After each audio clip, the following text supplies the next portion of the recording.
کر دینا، یعنی ناپ تول میں وہ لوگ کمی کرتے تھے، کاروبار میں وہ لوگ بے ایمانی کرتے تھے، دوسروں کو جو تھے وہ کم دیتے تھے، تو یہ ان کے قوم کے اندر برائی پائی جاتی تھی۔ تو انہوں نے اس برائی کا تذکرہ کیا، ان کے سامنے برائی سے روکا انہیں، اس برائی سے، اور کہا کہ یہ فساد فی الارض ہے یہ۔ اور اس کے بعد ان لوگوں سے یہ بھی کہا تھا کہ تم رہزنی نہ کرو، لوگوں کو بھٹکاؤ نہیں، لوگوں کو اللہ کے راستے سے نہ روکو، جو لوگ ایمان لے آئے ہیں اللہ پر۔ اور یہ کہا کہ یاد کرو جبکہ تم بہت ہی تھوڑے تھے، بہت کم تھے، اللہ نے تمہیں زیادہ کر دیا، اور دیکھو کہ مفسدین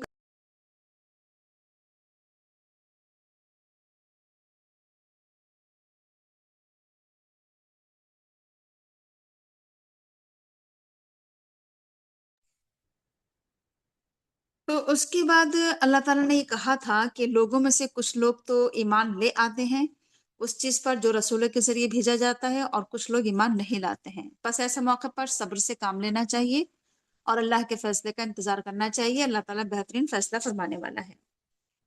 اب ہوا یہ کہ جب حضرت شعیب علیہ السلام نے اپنے قوم کے لوگوں کو جب دعوت دی تو اس کا رد عمل کیا رہا، وہ رد عمل یہاں پر بتایا جا رہا ہے، جیسا کہ ہر قوم کا رد عمل رہا ہے کہ قوم کے وہ لوگ جو بڑے ہوتے ہیں اور جو اپنے آپ کو بڑا سمجھتے ہیں، یا جن کے اندر کبر، استکبار، غرور اور گھمنڈ ہوتا ہے، اور جو سردار لوگ ہوتے ہیں، وہ کیا ہوتے ہیں کہ ہٹ دھرمی کا اظہار کرتے ہیں۔ انہوں نے شعیب علیہ السلام سے کہا کہ ہم تمہیں ہی نکال دیں گے یہاں سے، یعنی اپنے کام سے ہم اپنی برائی سے باز نہیں آئیں گے، ہم بے ایمانی سے باز نہیں آئیں گے، ہم دھوکہ دینے سے باز نہیں آئیں گے، لیکن ہم تمہیں ضرور نکال دیں گے یہاں سے، اور وہ لوگ جو تمہارے پر ایمان لے کر آئے ہیں ہم انہیں بھی تمہارے ساتھ نکال دیں گے اپنی بستی سے۔ یا پھر یہ ہوگا کہ تمہیں ہماری بستی میں لوٹنا ہوگا، پلٹنا ہوگا، واپس آنا ہوگا ہمارے بستی میں نہیں، یا پھر تمہیں ہماری ملت میں واپس آنا ہوگا، ہمارے طریقے پر واپس آنا ہوگا۔ تو دیکھیے کہ یہ جو ہوتے ہیں کفار، مشرکین یا دشمنان اسلام، ہے نا، جیسے ہم نے لوط علیہ السلام کے قوم کے بارے میں پڑھا تھا کہ ان کے قوم میں جو برائی پائی جاتی تھی، وہ اپنی برائی سے تو باز نہیں آ رہے تھے، بلکہ الٹا لوط علیہ السلام سے کہا تھا کہ کیا ہے کہ تم ہی نکل جاؤ یہاں سے، تم بڑے پاک باز بنتے ہو، بڑے پارسا بنتے ہو۔ تو یہی شعیب علیہ السلام کو سننے کو ملا۔ یا پھر یہ لوگ چاہتے ہیں کہ یا تو ہمارے طریقے پر چلو، ہماری ملت پر چلو، اور ہمارے راستے پر چلو، ہمارے دین پر چلو، ورنہ پھر یہاں سے نکل جاؤ۔ تو شعیب علیہ السلام نے اس کا جواب میں یہ کہا کہ کیا تب بھی ہم یہاں سے نکل جائیں، یا کیا تب بھی ہم تمہاری ملت میں لوٹ آئیں، جبکہ ہم اسے ناپسند کرتے ہیں، اس راستے کو، اس طریقے کو، اس ملت کو، اور وہ راستہ جس پر تم چل رہے ہو، وہ طریقہ جس پر تم چل رہے ہو، ہم اس سے کراہیت محسوس کرتے ہیں، اسے ناگوار سمجھتے ہیں۔ اور اگر ایسا ہو کہ ہم تمہاری ملت میں لوٹ آئیں، حالانکہ اللہ تعالیٰ نے ہمیں اس سے نجات دیتی ہے، یعنی وہ طریقہ، وہ راستہ جس پر تم چل رہے ہو، اللہ نے ہمیں اس سے بچایا ہے، اب اگر ہم اس پر لوٹ آئیں گے تو اس کا مطلب یہ ہے کہ ہم اللہ پر جھوٹی باتیں کر رہے تھے، جھوٹی باتیں بنا رہے تھے۔ بس ہمارے لیے ہرگز بھی مناسب نہیں ہے کہ ہم لوٹ آئیں اس طریقے پر جس پر تم ہو، سوائے اس کے جو اللہ چاہے، جو ہمارا پروردگار چاہے۔ اور اللہ تعالیٰ کا علم ہر چیز پر وسیع ہے، ہر چیز پر پھیلا ہوا ہے، اللہ ہی پر ہم نے بھروسہ کیا ہے۔ اور اے اللہ تعالیٰ، ایسے موقع پر اللہ سے دعا کرنا چاہیے جبکہ کیا ہو کہ لوگ یا تو یہ چاہتے ہوں کہ یہ اس ملک کو چھوڑ کر نکل جائیں، یا پھر یہ چاہتے ہوں کہ ہمارے دین پر چلیں، ہمارے طریقے پر چلیں، ہمارے راستے پر چلیں۔ ایسے موقع پر اللہ تعالیٰ سے دعائیں کرنا چاہیے۔ دیکھیے انہوں نے سمجھایا بھی پہلے، انہیں اس ملت سے ناگواری کا اظہار بھی کیا، اور اس کے بعد اللہ تعالیٰ سے بھی لو لگائی، اللہ سے بھی دعائیں کی کہ اللہ تعالیٰ تو ہی فیصلہ فرما ہمارے درمیان اور ہمارے قوم کے درمیان حق کے ساتھ، تو بہترین فیصلہ فرمانے والا ہے۔ تو اللہ سے دعائیں کرنا چاہیے ایسے موقع پر، اللہ پر توکل کرنا چاہیے۔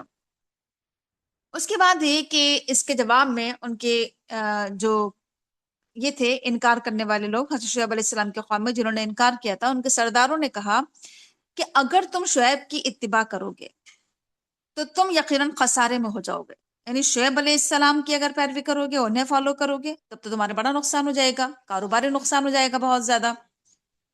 یعنی ہم جو یہ اپنے کاروبار سمجھتے تھے وہ لوگ کہ اس طرح سے بڑھ جاتا ہے، جتنی بے ایمانی کرو، جتنا بچا لو، گھٹا لو، دوسروں کا کم کر دو، حق تلفی کرو، اس سے انہیں لگتا ہے کہ اس سے ہمارا کاروبار میں اضافہ ہوگا.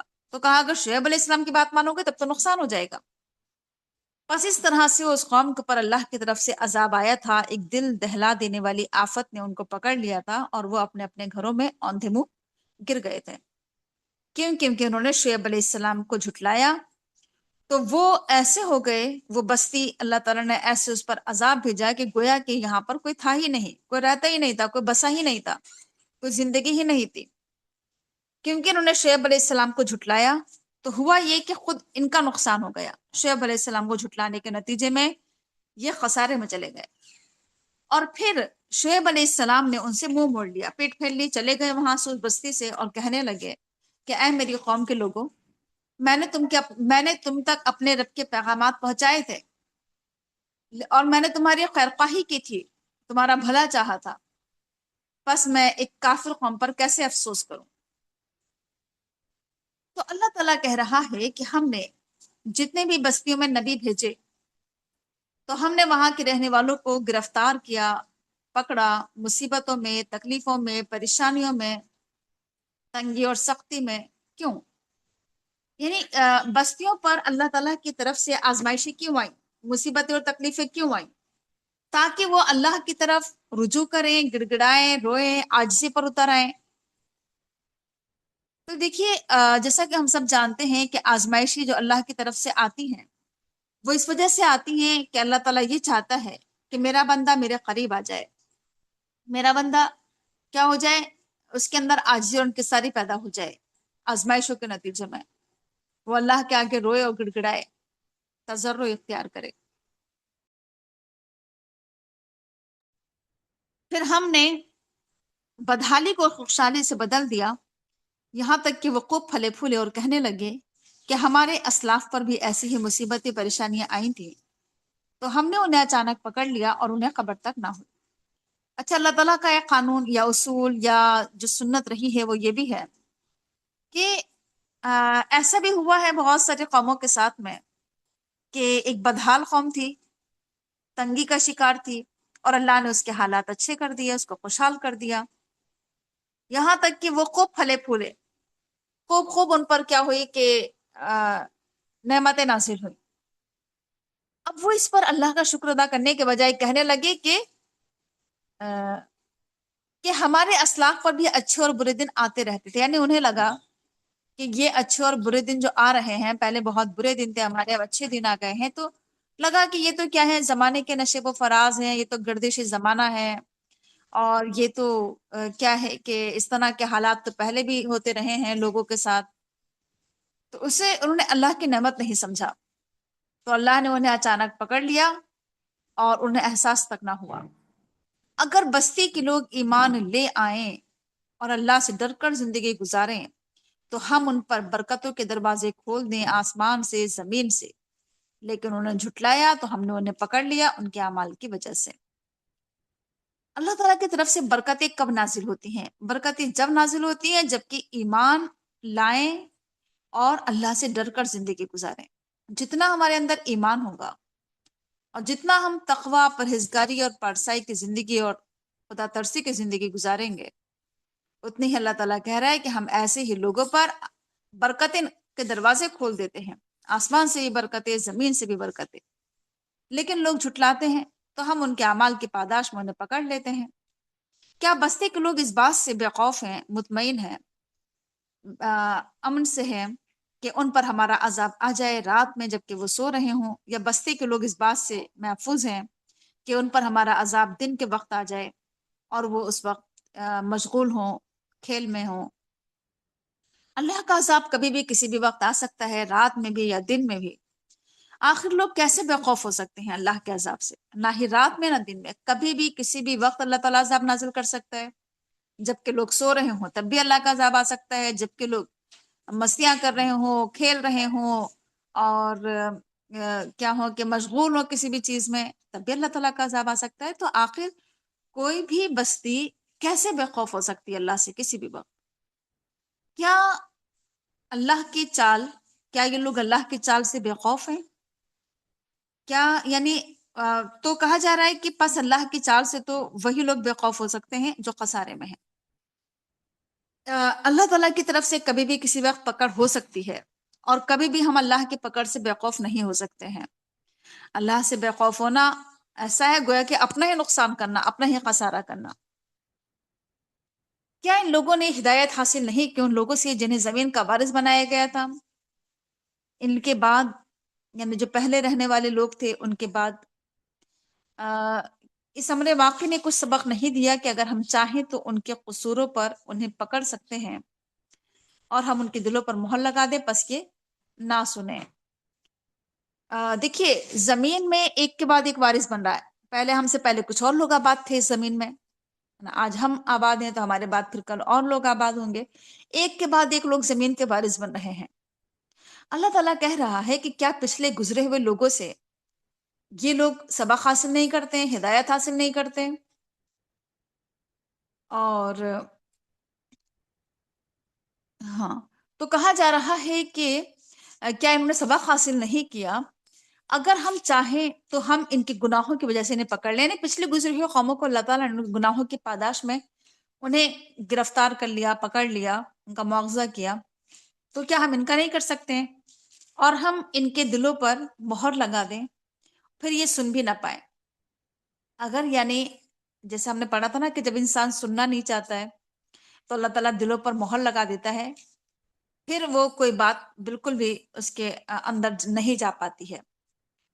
یعنی اسی بات سامنے آ رہی ہے کہ اگر کوئی انسان سن نہیں رہا ہے، کیا نہیں سن رہا ہے؟ اللہ کی دعوت، اللہ کی پکار، رسول کی دعوت، قرآن کی دعوت، اگر کوئی سن نہیں رہا ہے، اس کا مطلب یہ کہ اس کے دلوں پر مہر لگی ہوئی ہے، اللہ نے اسے محروم کر دیا ہے سننے سے۔ ہم خوش نہ ہوا کریں کہ ہم نہیں سن رہے ہیں تو اچھا ہی ہے، چلو ٹھیک ہے، عمل ہی نہیں کرنا پڑے گا۔ تو کہا جا رہا ہے کہ یہ دلوں پر مہر لگنا ہے، یہ تو گویا کہ اللہ کی طرف سے دل پر مہر لگ چکی ہے جو تم نہیں سن پا رہے ہو۔ یہ خوش ہونے کی بات نہیں ہے، اللہ کی طرف سے محرومی ہے یہ۔ اور کہا جا رہا ہے کہ یہ بستیاں، یہ قومیں، ہم ان کے واقعات تمہیں سنا رہے ہیں، یعنی ان کی مثالیں تمہارے سامنے موجود ہیں۔ ان کے پاس رسول آئے تھے کھلی ہوئی نشانیاں لے کر، یہ لوگ ایمان نہیں لائے تھے، یعنی پچھلی گزری ہوئی قومیں، تو یہ پس ایمان نہیں لے کر آئے تھے، انہوں نے پہلے ہی سے جھٹلا دیا تھا۔ اسی طرح سے اللہ تعالیٰ کافر قوم پر مہر لگا دیتا ہے۔ ہم نے ان میں سے اکثر کو عہد پر نہیں پایا، اور ہم نے ان میں سے اکثر کو فاسق ہی پایا، یعنی اکثر لوگوں نے اللہ سے کیے ہوئے عہد کو پورا نہیں کیا، عہد کا کوئی پاس و لحاظ نہیں کیا، اور اکثر ہی لوگ کیا ہوتے ہیں؟ فاسق ہوتے ہیں، نافرمان ہوتے ہیں۔ اور پھر ان کے بعد، ان قوموں کے بعد جو ہم نے ابھی بہت سارے واقعات پڑھے، ان کے بعد اللہ تعالیٰ کہہ رہا ہے کہ ہم نے موسیٰ علیہ السلام کو بھیجا اپنی آیات لے کر، نشانیاں لے کر، معجزات لے کر فرعون کی طرف اور اس کی قوم کے سرداروں کے پاس۔ پس ان لوگوں نے ہماری آیات پر ظلم کیا، پس تم دیکھو کہ مفسدین کا انجام کیا ہوا۔ موسیٰ علیہ السلام نے کہا کہ اے فرعون، میں رب العالمین کی طرف سے بھیجا ہوا ہوں، میں رسول ہوں۔ یہاں پر موسیٰ علیہ السلام کا جو واقعہ بیان کیا جا رہا ہے، اس میں سب سے پہلی چیز تو یہ ہے کہ موسیٰ علیہ السلام جب فرعون کے دربار میں دعوت لے کر پہنچے ہیں تو سب سے پہلے اپنا تعارف کرایا ہے اور بتایا کہ ہم تمہارے پاس کیوں آئے ہیں۔ تو کہا کہ ہم رب العالمین کی طرف سے بھیجے ہوئے ہیں، یعنی ایسا نہیں کہ ہم کسی ایسی کوئی معمولی بات پر، چھوٹی موٹی بات پر تمہارے پاس آ گئے ہوں، بلکہ ایک بہت اہم بات، ایک اہم پیغام ہم تمہارے پاس لے کر آئے ہیں، ایک اہم ذمہ داری جو ہمارے کاندھوں پر ڈالی گئی ہے اس کی ادائیگی کے لیے ہمیں اللہ کے پاس سے تمہارے پاس بھیجا گیا ہے۔ اور ہمارے لیے مناسب یہی ہے کہ ہم اللہ کے اوپر جو بات بھی کہیں حق کہیں، اللہ کا نام لے کر حق کے سوا ہم تم سے کچھ نہ کہیں۔ ہمارا جو مقام اور منصب ہے وہ یہی ہے کہ ہم اللہ پر ناحق کوئی بات نہ بنائیں۔ بس میں تمہارے پاس تمہارے پروردگار کی طرف سے کھلی دلیل لے کر آیا ہوں، روشن دلیل، واضح دلیل تمہارے پاس لے کر آیا ہوں، یعنی توحید کی دعوت، اور یہ کہ جو بھی اللہ تعالیٰ کی طرف سے کتاب، شریعت، احکامات، تو کہا کہ واضح دلیل تمہارے پاس لے کر آیا ہوں، بس تم بنی اسرائیل کو میرے ساتھ بھیج دو۔ یعنی ایک کام، ایک ذمہ داری یہ بھی تھی موسیٰ علیہ السلام کو کہ بنی اسرائیل کو فرعون کی غلامی سے آزاد کرانا، تو کہا کہ تم بنی اسرائیل کو آزاد کر دو۔ فرعون نے کہا کہ اگر تمہارے پاس کوئی نشانی ہے تو پیش کرو، یعنی کوئی دلیل اگر تمہارے پاس ہو، کوئی حجت، کوئی نشانی، کوئی آیت، کوئی معجزہ، تو لاؤ اگر واقعی تم سچے ہو۔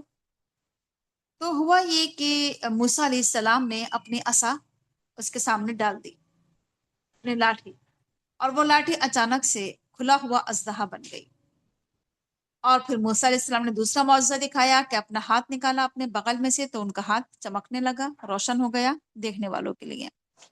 اس کے قوم کے سرداروں نے کہا، فرعون کے قوم کے سرداروں نے کہا کہ یہ تو کوئی جاننے والا جادوگر معلوم ہوتا ہے، ایسا لگتا ہے کہ یہ چاہتا ہے کہ یہ تمہیں تمہاری زمین سے نکال دے، بس تم سب لوگ کیا مشورہ دیتے ہو؟ تو سب نے کہا کہ تھوڑی مہلت دو اسے اور اس کے بھائی کو یعنی ہارون علیہ السلام کو تھوڑی مہلت دو، اور ایسا کرو کہ تمام ملکوں میں، تمام شہروں میں اکٹھا کرنے والوں لوگوں کو بھیج دو۔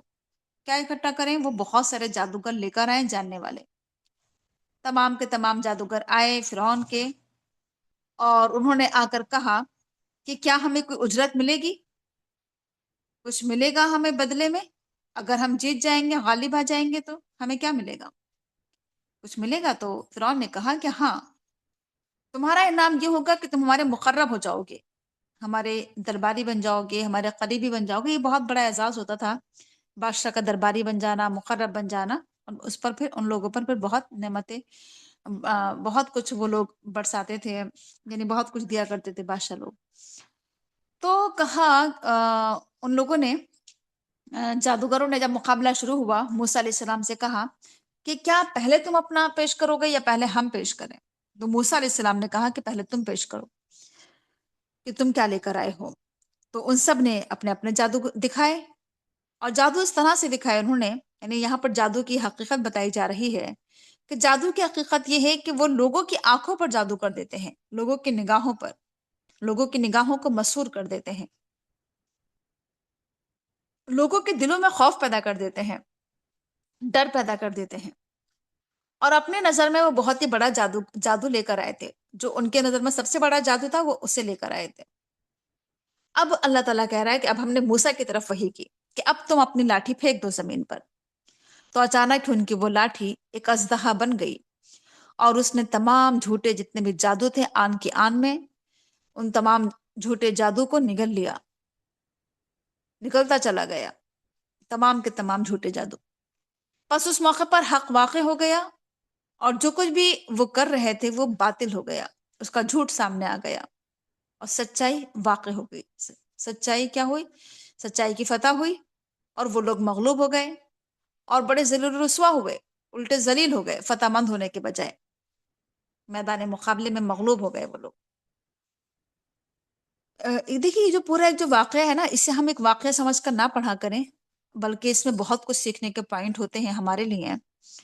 اس میں ایک پوائنٹ تو ہمارے سامنے یہ ہے کہ پہلے ایسا نہ ہو کہ پہلے اگر ہمارا غیر مسلموں سے ہماری کوئی ڈیبیٹ ہو، یا کچھ بھی اس طرح سے ہو، کوئی کمپٹیشن ہو نا، تو یا کوئی سیمینار ہو، سمپوزیم ہو، اس میں تمام طرح کے لوگ آئے ہوئے ہوں، الگ الگ لوگ، پہلے اور لوگوں کو اپنی بات رکھنے دیں ہم، کہ پہلے وہ لوگ اپنی بات رکھیں، اور جب وہ لوگ اپنی بات رکھ دیں اس کے بعد پھر اپنی بات رکھیں، اور اس طرح سے رکھیں کہ ان کی باتوں کو کنڈم کرنا، ان کی باتوں کو رد کرنا، اور دلیلوں کے ذریعے، جو ہمارے پاس دلیل ہے قرآن کی، حدیث کی، یا جو بھی ہمارے پاس دلیلیں ہیں، ان دلیلوں سے پھر اسے کیا کرنا؟ نیچا دکھانا۔ تو ایسا نہ ہو کہ پہلے ہم پیش کر دیں پھر بعد میں وہ پیش کریں تو وہ غالب آ جائیں، بلکہ اگر ہم چاہتے ہیں کہ ہماری بات بالکل کیا ہو جائے، دلیل روشن کی طرح واضح ہو جائے، تو پہلے انہیں پیش کرنے دیں۔ ایک تو یہ سیکھنے کا پوائنٹ ہے۔ دوسری بات یہ سامنے آ رہی ہے کہ موسیٰ علیہ السلام کے پاس جو نشانی تھی، جو آیت تھی، وہ کیا تھی؟ عصائے موسیٰ، یہ اللہ کی طرف سے ایک نشانی تھی، اور اللہ کی طرف سے ایک آیت تھی۔ اس سے یہ بات سامنے آئی کہ ان لوگوں نے جو جادو پیش کیے تھے، موسیٰ علیہ السلام کا یہ جادو نہیں تھا، یہ عصا، یہ آیت تھی اللہ کی طرف سے، اور انہوں نے جادو دکھائے تھے۔ جادو کیا ہوتا ہے؟ ایک دھوکا ہوتا ہے، نگاہوں کو دھوکا دیا جاتا ہے، دل میں ڈر پیدا کر دیا جاتا ہے۔ تو کہا کہ موسیٰ علیہ السلام نے اللہ کی اس آیت کے ذریعے ان کے جادو کو ختم کر دیا، ان کا جادو ختم ہو گیا۔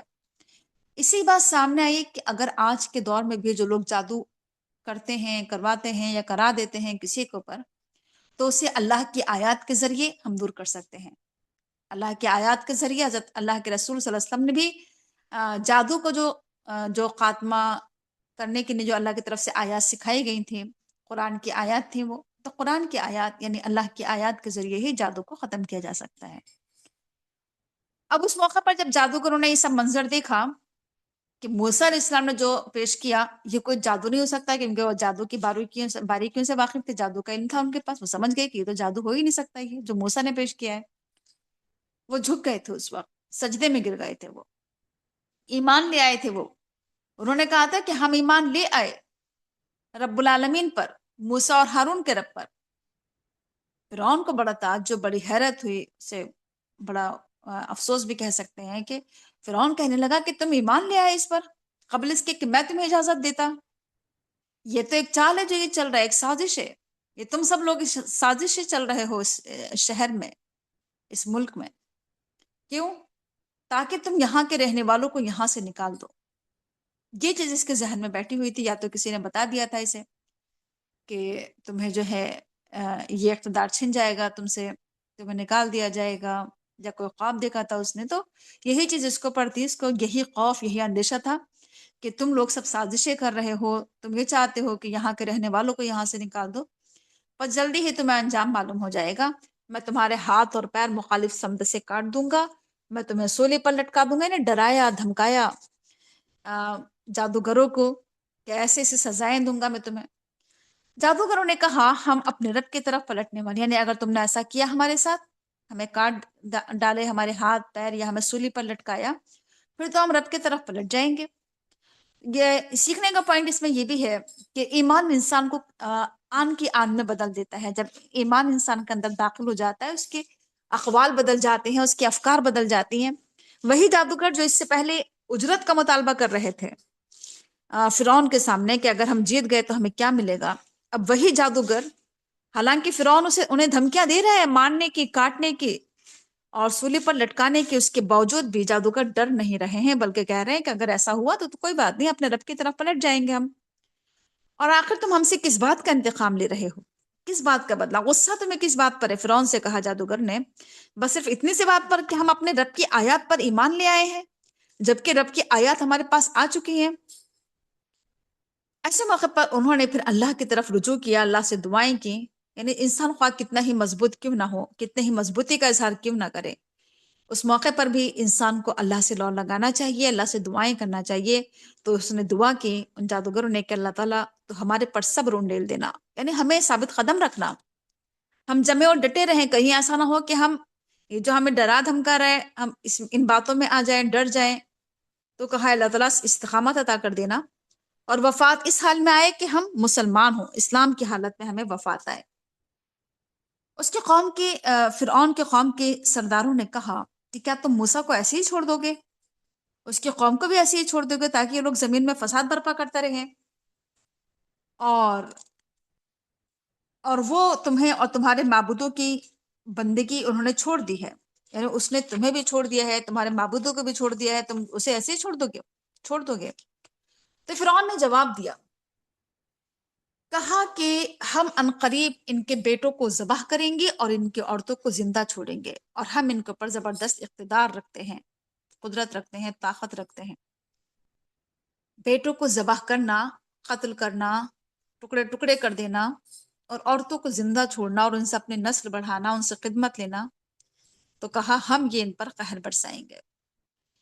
موسیٰ علیہ السلام نے ایسے موقع پر اپنے قوم سے کہا تھا کہ اللہ سے مدد مانگو، اللہ سے مدد چاہو، یعنی یہ کوئی معمولی بات نہیں تھی، یا کوئی ایسی کوئی چھوٹی موٹی بات نہیں تھی کہ موسیٰ علیہ السلام حالانکہ نبی تھے اللہ کے، لیکن سوچئے بہت ہی سخت وقت تھا ان لوگوں کے لیے کہ اپنی نگاہوں کے سامنے اپنے ہی بیٹوں کے ٹکڑے ٹکڑے ہوتے ہوئے دیکھنا، اپنے بیٹوں کو ذبح ہوتے ہوئے دیکھنا، یا یہ کوئی چھوٹی بات نہیں ہے۔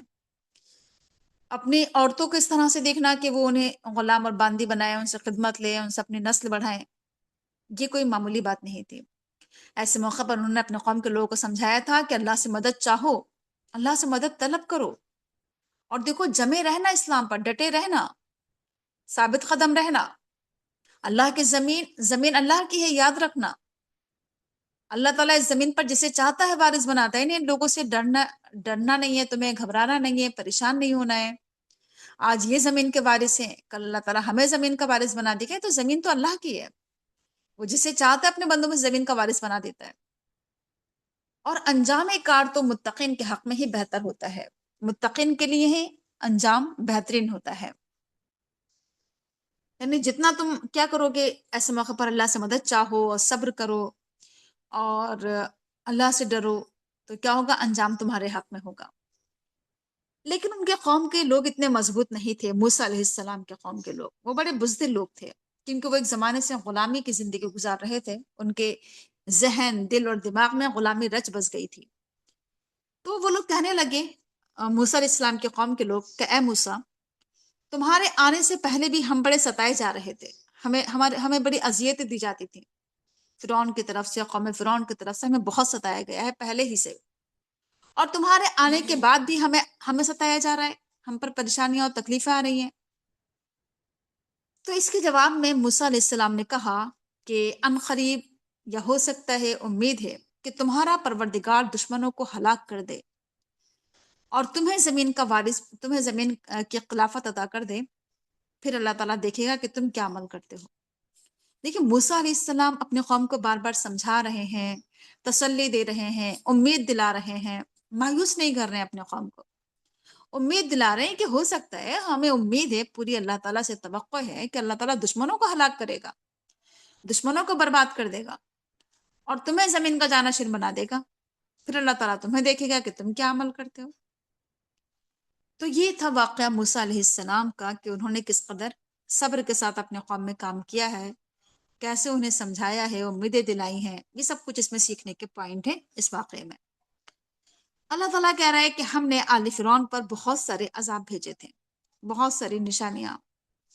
ہم نے آل فرعون کو کئی کئی سال تک قحط، پیداوار کی کمی، اس سے میں مبتلا رکھا ہم نے، تاکہ وہ اس کے ذریعے نصیحت حاصل کریں۔ یعنی اللہ تعالیٰ کی طرف سے جو عذاب آتے ہیں، وہ کیوں آتے ہیں؟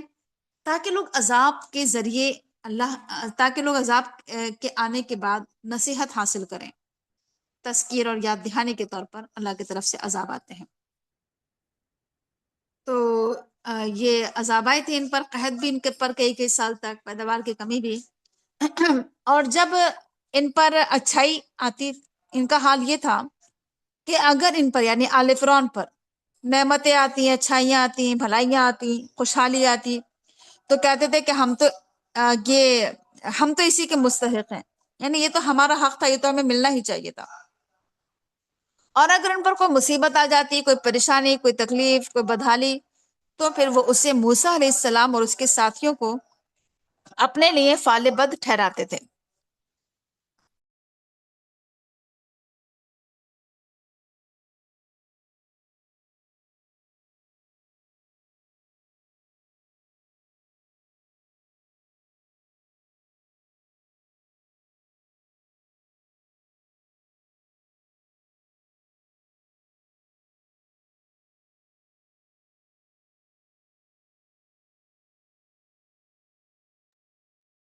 تو یہاں پر ہی بتایا جا رہا ہے کہ جب لوگوں پر کوئی اچھی نعمت آتی ہے، خوشحالی آتی ہے، تو لوگ کہتے ہیں کہ ہم تو اسی کے مستحق نہیں، تو ہمیں ملنا ہی چاہیے تھا، یعنی ہم تو اس قابل ہی ہیں کہ ہمیں تو یہ سب کچھ ملنا ہی چاہیے تھا، یہ نعمتیں، یہ خوشحالی، یہ مال و دولت، یہ تو ہمارا حق ہے۔ لیکن لوگوں پر جب مصیبت آتی تھی، تو پھر یہ کہتے تھے کہ موسیٰ علیہ السلام کی وجہ سے آ رہی ہے، ان کے ساتھیوں کی وجہ سے آ رہی ہے۔ تو اللہ تعالیٰ کہہ رہا ہے کہ خبردار، ان کی فال بد تو اللہ کے پاس ہے، لیکن ان میں سے اکثر لوگ جانتے نہیں ہیں۔ دیکھیے، یہاں پر جو طائر کا لفظ استعمال ہوا ہے نا، پرندے کو کہتے ہیں، ان کا یہ پرندوں کے ذریعے فال نکالتے تھے، اچھی اور بری، پرندوں کو اڑا کر، کہ سیدھی طرف جا رہا ہے تو اسے اچھی علامت سمجھتے تھے، الٹی طرف اڑ رہا ہے تو اسے بری علامت سمجھتے تھے۔ تو اللہ تعالیٰ کہہ رہا ہے کہ یہ جو پرندوں کے ذریعے فال نکالتے ہیں، تو کہا کہ ان کا پرندہ اللہ کے پاس ہے، اس کا مطلب یہ ہے کہ جو کچھ بھی ہوتا ہے وہ اللہ کے پاس سے ہوتا ہے، اچھا اور برا دونوں اللہ کے پاس سے ہوتا ہے. ایسا نہیں کہ پرندے کو اڑانے کے ذریعے ہی کیا ہوگا معلوم ہوگا کہ اچھا ہونا ہے یا برا ہونا ہے. تو جو کچھ بھی ہوتا ہے اللہ کے پاس سے ہوتا ہے. اور یہ سب لا علمی کی باتیں ہیں، جہالت کی باتیں ہیں. فال نکلوانا اور کسی چیز کو منحوس سمجھنا کہ اس کی وجہ سے مصیبتیں آ رہی ہیں، اسے نحوست قرار دینا کسی انسان کو، اس تمام کی تمام لا علمی اور جہالت کی باتیں ہیں یہ. تو ان لوگوں نے کہا موسیٰ علیہ السلام سے کہ تم ہمارے پاس کوئی بھی آیت لے آؤ، کوئی بھی نشانی لے آؤ، چاہے تم کسی معجزے کے ذریعے ہم پر جادو کر دو، ہم تمہارے پر ہرگز بھی ایمان لے کر نہیں آئیں گے. یعنی آل فرعون کے تعلق سے یہاں پر بات چل رہی ہے. تو اللہ تعالیٰ کہہ رہے ہیں کہ انہوں نے صاف صاف انکار کیا، سامنے سے انکار کیا، بالکل کھلم کھلا علی اعلان. تو پھر ہم نے ان پر عذاب بھیجے. کبھی تو ان پر طوفان کا عذاب آیا، کبھی ٹڈی دل ان کو پر چھوڑ دیے گئے، کبھی ان پر کیڑے، کبھی ان پر مینڈک، کبھی ان پر خون. یہ سب ایسے یعنی ایک کے بعد ایک ان پر عذاب اللہ کی طرف سے آتے رہے. کیوں؟ نشانی کے طور پر اللہ کی طرف سے. یہ عذاب جو ہوتے ہیں یہ بھی اللہ کی آیات ہوتی ہیں، یہ بھی اللہ کی نشانیاں ہوتی ہیں. ان سے بھی سبق حاصل کرنا چاہیے، نصیحت حاصل کرنا چاہیے.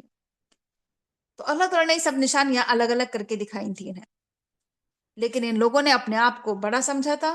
یہ مجرم لوگ تھے، یہ تکبر اور غرور اور گھمنڈ کرتے تھے. تو جب ان پر اللہ تعالیٰ کی طرف سے عذاب واقع ہو گیا، جب جب ان کے اوپر کوئی عذاب آتا تھا اللہ کی طرف سے، تو پھر یہ موسیٰ علیہ السلام کے پاس آتے تھے اور کہتے تھے کہ موسیٰ ذرا دعا کرو اپنے پروردگار سے، تمہارا بڑا مقام ہے اللہ کے پاس، تمہیں بڑا منصب حاصل ہے اللہ کے پاس. اگر ہمارے پر سے عذاب ہٹ جائے گا تو ہم تمہارے پر ایمان لے آئیں گے اور بنی اسرائیل کو ہم تمہارے ساتھ بھیج دیں گے. اس سے یہ بات سامنے آتی ہے کہ وہ اس بات کو کے قائل تھے یا اس بات کو محسوس کرتے تھے اپنے اندر کہ موسیٰ علیہ السلام نبی ہیں. یعنی انکار کرتے تھے وہ لوگ زبانوں سے. ہٹ دھرمی تھی ان کی، یہ ان کی ضد تھی، ان کی انانیت تھی یہ. باقی آپ دیکھیے اس سے یہ اندازہ ہو رہا ہے کہ یہ لوگ اس بات کو سمجھتے تھے کہ ہاں یہ نبی ہے. تبھی تو مصیبت کے آنے پر، عذاب کے آنے پر موسیٰ کے پاس جا رہے ہیں اور کہہ رہے ہیں کہ ذرا دعا کرو اپنے پروردگار سے، تمہارا بڑا مقام ہے اللہ کے پاس کہ وہ ہم سے اس مصیبت کو دور کر دے. اب ہم ایمان لے آئیں گے، بنی اسرائیل کو بھیج دیں گے تمہارے ساتھ. لیکن ہوتا یہ تھا کہ جب جب اللہ تعالیٰ ان کے اوپر سے عذاب ہٹا دیتا تھا، دور کر دیتا تھا ایک وقت تک کے لیے، جب کہ وہ وقت پورا ہو جاتا تھا، تو پھر یہ لوگ اپنے عہد کو توڑ دیا کرتے تھے، اپنے وعدے توڑ دیتے تھے. تو اللہ تعالیٰ نے پھر ان سے انتقام لیا اور پھر اللہ تعالیٰ نے ان سب کو دریا میں غرق کر دیا، ڈبو دیا. انہوں نے ہماری آیات کو جھٹلایا تھا، انہوں نے ہماری آیات سے غفلت برتی تھی، اور پھر ہم نے ان کے بعد وارث بنایا ان لوگوں کو جو زمین میں کمزور بنا کر رکھ دیے گئے تھے. یعنی بنی اسرائیل جو ایک زمانے سے زمین میں کمزور بنا دیے گئے تھے، دبے ہوئے لوگ تھے، یہ ان پر ظلم کیے جا رہے تھے، انہیں غلام بنایا گیا تھا. پھر ہم نے انہیں زمین کا وارث بنایا، زمین کے مشرق کا، زمین کے مغرب کا. اور جس زمین پر ہم نے بہت ہی برکتیں نازل کی ہیں، اس زمین کا ہم نے انہیں وارث بنایا. اور اس طرح سے تمہارے رب کا کلمہ، تمہارے رب کا فیصلہ پورا ہوا اچھائی کے ساتھ، خیر کے ساتھ بنی اسرائیل کو پر. کیوں؟ کیونکہ انہوں نے صبر سے کام لیا تھا، انہوں نے صبر کیا تھا. جو کچھ بھی فرعون ان پر ظلم کے پہاڑ توڑتا تھا اس پر یہ لوگ صبر کرتے تھے، برداشت کرتے تھے. تو ہم نے پھر انہیں کیا ہے، زمین کا وارث بنا دیا. اور ہم نے ہلاک و برباد کر دیا فرعون کو اور اس کے قوم کے لوگوں کو. وہ سب کچھ جو کچھ بھی وہ بناتے تھے، جو کچھ بھی انہوں نے بنایا تھا، ان کے محلات، ان کی بلڈنگیں، ان کے باغات، اور جو کچھ بھی اونچی اونچی بلڈنگ کے لوگ بناتے تھے، سب کچھ ہم نے تباہ و برباد کر دیا. اور ہم نے بنی اسرائیل کو سمندر پار کرا دیا. اور جب وہ لوگ سمندر پار کر کے پہنچے تھے ایک ایسی قوم کی طرف، ان کا گزر ہوا تھا کہ جو اپنے بتوں کی پوجا کر رہے تھے. کہنے لگے موسیٰ علیہ السلام سے ان کے قوم کے لوگ کہ اے موسیٰ، ہمارے لیے بھی ایسا ہی ایک خدا بنا دو، ایک معبود بنا دو جیسے ان کا معبود ہے. اس سے یہ چیز سامنے آتی ہے، اب اسے کیا کہا جائے، بنی اسرائیل کے جہالت کہا جائے، یا بنی اسرائیل کے اندر جو غلامی رچ بس گئی تھی اس کے اثرات، نا کہ ایک خوبصورت انہوں نے منظر دیکھا سامنے کہ بتوں کی پوجا ہو رہی ہے، لوگ ان سے محبت کا اظہار کر رہے ہیں. اور ویسے بھی دیکھیے بات ہمارے سامنے آ چکی ہے کہ جو شرک کے اڈے ہوتے ہیں بڑے خوبصورت مزین سجے ہوئے آراستہ کہ انسان اس کی طرف مائل ہو، تو انہوں نے ایک خوبصورت منظر دیکھا ہوگا وہاں پر گانے بجانے اور تالیاں اور قوالیاں جو کچھ بھی آپ کہہ سکتی ہیں، جو بھی اس زمانے میں رہا ہوگا کلچر، تو بڑے خوش ہوئے ہوں گے اس منظر کو دیکھ کر، ہے نا؟ اور کہنے لگے موسیٰ سے ہمارے لیے بھی ایسا ایک خدا بنا دو جسے ان کا خدا ہے. تو موسیٰ علیہ السلام اس موقع پر کہنے لگے کہ تم کتنے جاہل قوم ہو، کیسے جہالت کی باتیں کر رہے ہو، کس قدر نادانی کی باتیں کرتے ہو تم. موسیٰ علیہ السلام نے سمجھایا ان لوگوں کو کہ یہ تو ہلاک ہونے والے لوگ ہیں، یہ لوگ جس طریقے پر چل رہے ہیں، جس طریقے کی پیروی کر رہے ہیں، وہ تو برباد ہونے والا ہے، ہلاک ہونے والا ہے. یہ تو باطل ہے جو یہ کر رہے ہیں، جھوٹ ہے یہ جو یہ عمل کر رہے ہیں، سراسر باطل ہے یہ. موسیٰ علیہ السلام کہنے لگے کہ کیا اللہ کے علاوہ کو میں تمہارا الہ بنا دوں، تمہارا معبود؟ حالانکہ اللہ تعالیٰ نے تمہیں سارے جہان والوں پر فضیلت دی، تمہیں دنیا بھر کے قوموں پر فضیلت بخشی ہے. کیا تم بھول گئے کہ ہم نے تمہیں آل فرعون سے نجات دی؟ اللہ تعالیٰ کہہ رہا ہے وہ تمہیں کتنے تکلیف دیتے تھے، کتنے سخت عذاب میں مبتلا تھے تم. وہ تمہارے بیٹوں کو تمہارے سامنے قتل کرتے تھے، مارتے تھے، ذبح کرتے تھے، تمہاری عورتوں کو زندہ چھوڑتے تھے. کتنی سخت آزمائش تھی تمہارے پروردگار کی طرف سے تمہارے لیے. اور یاد کرو جب کہ ہم نے موسیٰ علیہ السلام سے 30 راتوں کا وعدہ کیا تھا، 30 شب و روز کے لیے ہم نے کوہ سینا پر موسیٰ علیہ السلام کو طلب کیا تھا، اور پھر ہم نے اس میں بعد میں 10 دن کا اور اضافہ کر دیا تھا، 40 دن ہو گئے تھے. اس طرح سے تمہارے رب کی میقات، رب کی مقرر کردہ مدت پورے 40 دن ہو گئی. تو موسیٰ علیہ السلام نے اپنے بھائی ہارون سے کہا کہ تم میرے قوم میں میری خلافت کرنا، میری جانشینی کرنا، میرے پیچھے تم جانشینی کے فریضے انجام دینا، خلافت کرنا، یعنی ان پر اللہ کے احکامات نافذ کرنا، لوگوں کی اصلاح کرتے رہنا، اصلاح کے کام کرتے رہنا، اور مفسدین کے راستے کی اتباع مت کرنا، بگاڑ پیدا کرنے والوں کے طریقے پر مت چلنا.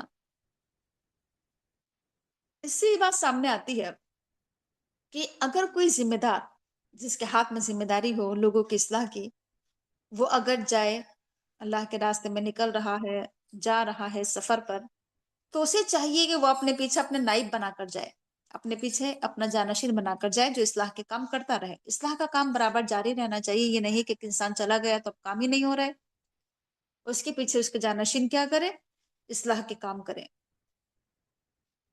تو موسیٰ علیہ السلام کا جو وقت مقرر تھا، اپنے مقرر کیے ہوئے وقت پر وہ اللہ تعالیٰ کے پاس پہنچے، اور اللہ نے موسیٰ علیہ السلام سے کلام کیا تھا.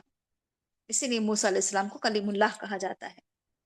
موسیٰ علیہ السلام نے اللہ تعالیٰ سے کہا تھا کہ اے میرے پروردگار، تو مجھے اپنے آپ کو دکھا، میں تجھے دیکھنا چاہتا ہوں.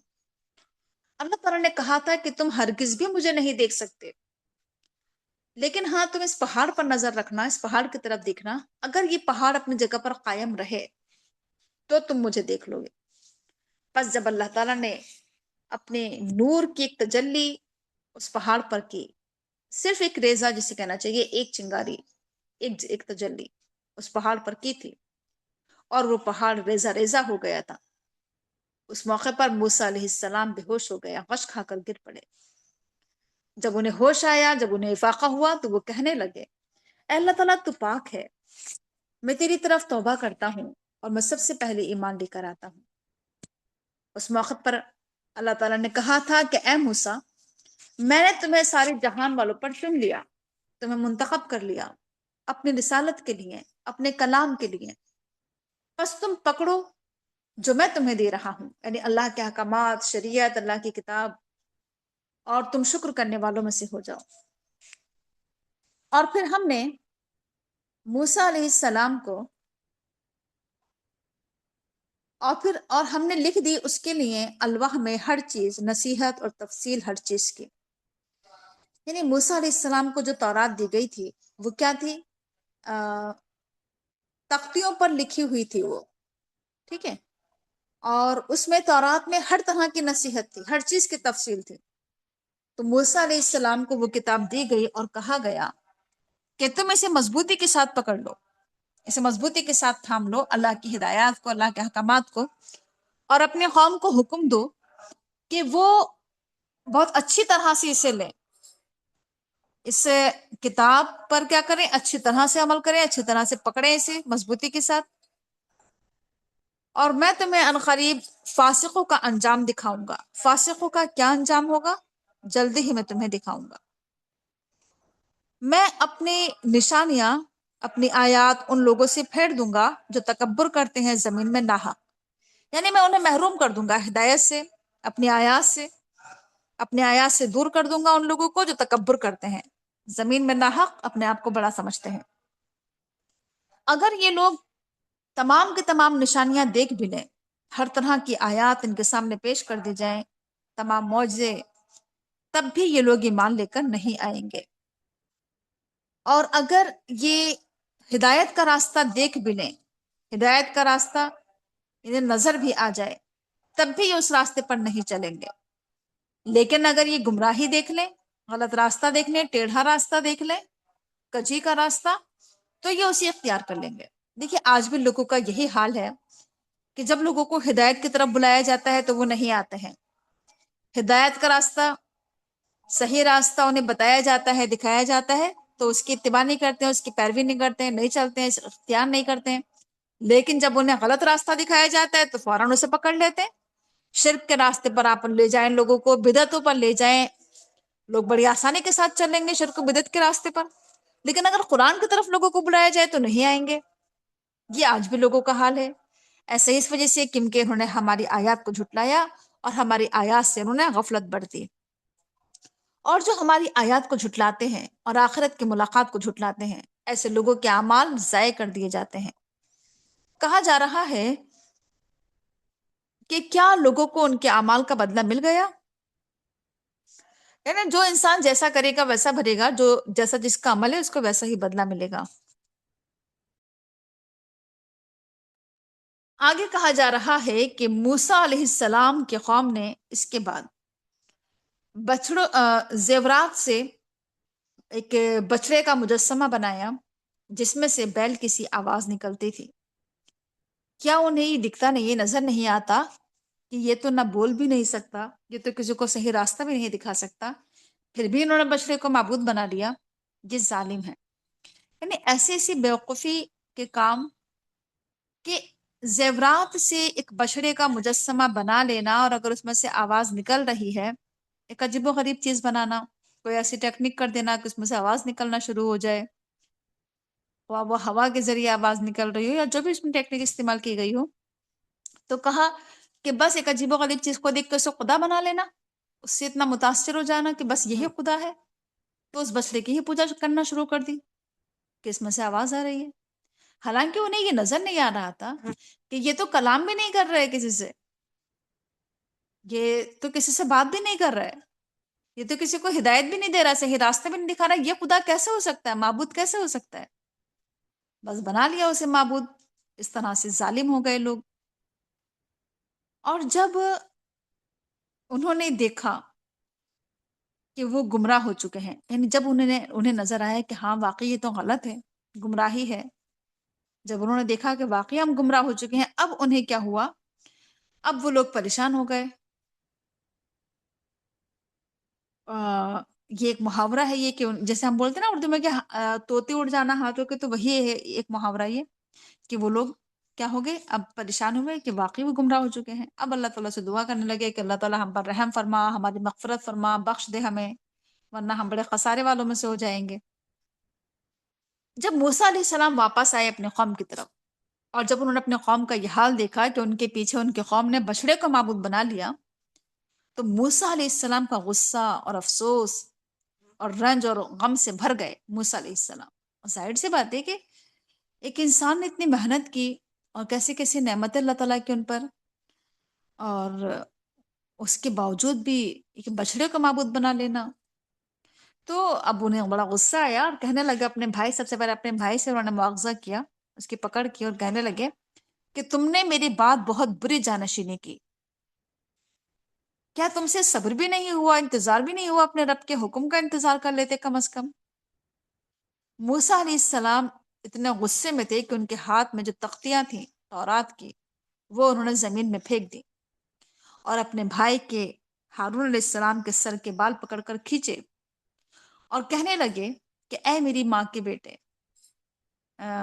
ہمیں ہارون علیہ السلام کہنے لگے، جب موسیٰ علیہ السلام نے اتنا غصہ کیا تو ہارون علیہ السلام کہنے لگے کہ اے میری ماں کے بیٹے، بے شک ان لوگوں نے مجھے دبا لیا تھا، میں کمزور پڑ گیا تھا، جو لوگ مجھ پر حاوی ہو گئے تھے، مسلط ہو گئے تھے، یا مجھ پر بہت زیادہ ان لوگوں نے مجھے کیا کر دیا تھا، دبا دیا تھا، اور اس قدر میں کمزور ہو گیا تھا، کمزور پڑ گیا تھا کہ قریب تھا کہ مجھے قتل کر دیتے، مجھے مار ڈالتے یہ لوگ۔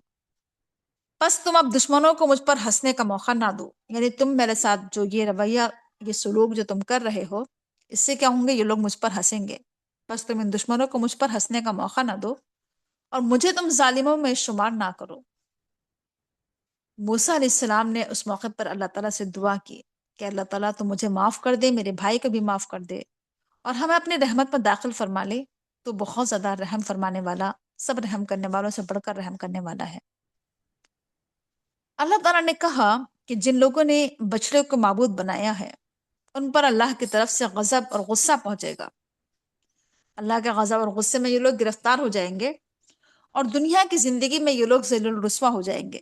اسی طرح سے ہم جھوٹ گڑنے والوں کو جزا دیتے ہیں، سزا دیتے ہیں، اور وہ لوگ جو برے کام کرتے ہیں، گناہ کے کام، برے عمل کرتے ہیں اور پھر اس کے بعد توبہ بھی کر لیتے ہیں اور پھر ایمان لے کر آتے ہیں صحیح معنوں میں، شعوری ایمان، حقیقی ایمان، تو بے شک تمہارا پروردگار اس کے بعد یقیناً معاف کرنے والا، رحم کرنے والا ہے۔ جب موسیٰ علیہ السلام کا غصہ ٹھنڈا ہوا تو پھر انہوں نے تختیاں اٹھا لی، اور اس نسخے میں، اس تحریر میں ہدایت تھی، رحمت تھی ان لوگوں کے لیے جو اپنے رب سے ڈرتے ہیں۔ موسیٰ علیہ السلام نے اپنی قوم کے 70 لوگوں کو چنا ہمارے ایک مقرر کیے ہوئے وقت پر، اور جب ان لوگوں کو ایک سخت زلزلے نے آ پکڑا تو موسیٰ نے عرض کیا کہ اے میرے پروردگار، اگر تو چاہتا تو اس سے پہلے ہی تو ان لوگوں کو ہلاک کر دیتا، تو کیا تو ہمیں ہلاک کر دے گا اس وجہ سے کہ جو کام بیوقوف لوگوں نے کیا؟ یہ تو آپ ہی کی ڈالی ہوئی ایک آزمائش تھی، آپ جسے چاہیں اس کے ذریعے گمراہ کریں، جسے چاہیں ہدایت دیں، آپ ہمارے ولی ہیں، پس آپ ہمیں بخش دیجیے، ہم پر رحم فرمائیے، اور آپ بہترین بخشش فرمانے والے ہیں۔ یعنی جب یہ قوم کے 70 سردار توبہ اور استغفار کے لیے پہنچے تھے کوہ طور پر، اللہ موسیٰ علیہ السلام نے چنا تھا 70 لوگوں کو کہ 70 سردار جائیں گے اور توبہ اور استغفار کریں گے، تو وہاں پر جا کر ان پر زلزلہ آیا تھا۔ تو اس موقع پر موسیٰ علیہ السلام نے دعا کی تھی اللہ تعالیٰ سے کہ اللہ تعالیٰ، ہم میں سے بیوقوف لوگوں نے جو یہ عمل کیا ہے، کیا ان کی وجہ سے تو ہمیں ہلاک کر دے گا؟ تو یہ تیری طرف سے ایک آزمائش ہوئی تھی، اور آزمائش کے ذریعے تو جسے چاہتا ہے گمراہ کرتا ہے، جسے چاہتا ہے ہدایت دیتا ہے۔ مزید انہوں نے دعا کی کہ اے اللہ تعالیٰ، تو لکھ دے ہمارے لیے اس دنیا میں اچھائی اور آخرت میں ہم تیری طرف رجوع کرتے ہیں، پلٹتے ہیں۔ یعنی اس طرح سے ان لوگوں نے دعا کی تھی، اللہ سے مغفرت، بخشش چاہی تھی کہ ہم تیری طرف پلٹتے ہیں، رجوع کرتے ہیں، دنیا اور آخرت کی بھلائیاں ہمیں نصیب کر۔ اللہ تعالیٰ نے کہا تھا کہ میرا عذاب میں جسے چاہتا ہوں عذاب میں گرفتار کر دیتا ہوں، اور میری رحمت ہر چیز پر وسیع ہے، ہر چیز پر چھائی ہوئی ہے، اور میری رحمت کن لوگوں کے لیے ہے؟ میں اپنی رحمت لکھ دیتا ہوں، واجب کر دیتا ہوں ان لوگوں کے لیے جو اللہ سے ڈر کر زندگی گاؤں گزارتے سے ہیں پتہ چل گیا تھا، اور جو زکوٰۃ ادا کرتے ہیں اب کسی جگہ تکلیف ہے۔ اور جو ہماری آیات پر ایمان رکھتے ہیں۔ دیکھیے، اللہ کی رحمت کن لوگوں پر نازل ہوتی ہے؟ ایک تو وہ لوگ جو تقوی اور پرہیزگاری کی زندگی گزاریں، اللہ سے ڈر کر، گناہوں سے بچ کر، ان پر اللہ کی رحمت نازل ہوتی ہے، اور وہ جو زکوٰۃ ادا کریں، جو زکوٰۃ نکالیں اللہ کے راستے میں، ان پر اللہ کی رحمت نازل ہوتی ہے، اور وہ جو اللہ کی آیات پر ایمان رکھیں وہ بھی اللہ کی رحمت کے مستحق ہوتے ہیں، اور وہ جو رسول کی اتباع کریں، رسول کی پیروی کریں، اور رسول کی، نبی کی، اور خصوصی طور پر یہاں پر اللہ کے رسول صلی اللہ علیہ وسلم پر ایمان کی دعوت دی جا رہی ہے کہ آخری رسول، نبی امی، اس رسول کی اتباع کریں جسے انہوں نے پایا لکھا ہوا اپنے پاس تورات میں اور انجیل میں، جس نبی کے بارے میں ان لوگوں نے کیا تھا کہ ان کے پاس کتابوں میں لکھا ہوا تھا تورات اور انجیل میں اللہ کے رسول کی آمد کی پیشن گوئی، تو اس رسول کی اتباع کرنا ہے، تبھی ان پر رحمتیں نازل ہوں گی۔ اور رسول کا کام یہاں پر بتایا جا رہا ہے کہ رسول کے تعلق سے کیا کیا ان کے پاس لکھا ہوا تھا پہلے سے، کیا پیشن گوئیاں تھیں ان کے پاس، اس کے علامات و نشانیاں رسول کی، کہ وہ آ کر لوگوں کو معروف کا حکم دیں گے، برائیوں سے روکیں گے، اور لوگوں کے لیے پاکیزہ چیزوں کو حلال کر دیں گے، اور لوگوں پر گندی چیزیں حرام کر دیں گے، اور وہ لوگوں کے اوپر سے وہ بوجھ اتار دیں گے جو ان پر لدے ہوئے ہیں، اور وہ بندشیں کھول دیں گے آ کر جس میں وہ جکڑے ہوئے ہیں۔ یہ نبی کا کام ہے، امر بالمعروف نہی عن المنکر، اچھی چیزوں کو حلال قرار دینا، بری چیزوں کو حرام قرار دینا۔ اور پھر دیکھیے کہ رسول کا جو ایک کام تھا وہ یہ تھا کہ جو لوگ خود سے اپنے اوپر ایسی ایسی بندشیں عائد کر لیتے ہیں، اپنے آپ کو ایسی بندشوں میں جکڑ لیتے ہیں کہ ہمیں یہ بھی کرنا ہے، وہ بھی کرنا ہے، یہ بھی کرنا چاہیے، کچھ لوگ بدعتوں میں گرفتار ہو جاتے ہیں، کچھ غیر اسلامی رسم و رواج میں پڑ جاتے ہیں، اپنے اوپر ایسے ایسے بوجھ کہ جسے بہت ضروری ہے یہ سب کچھ کرنا، ایسے کرتے ہیں۔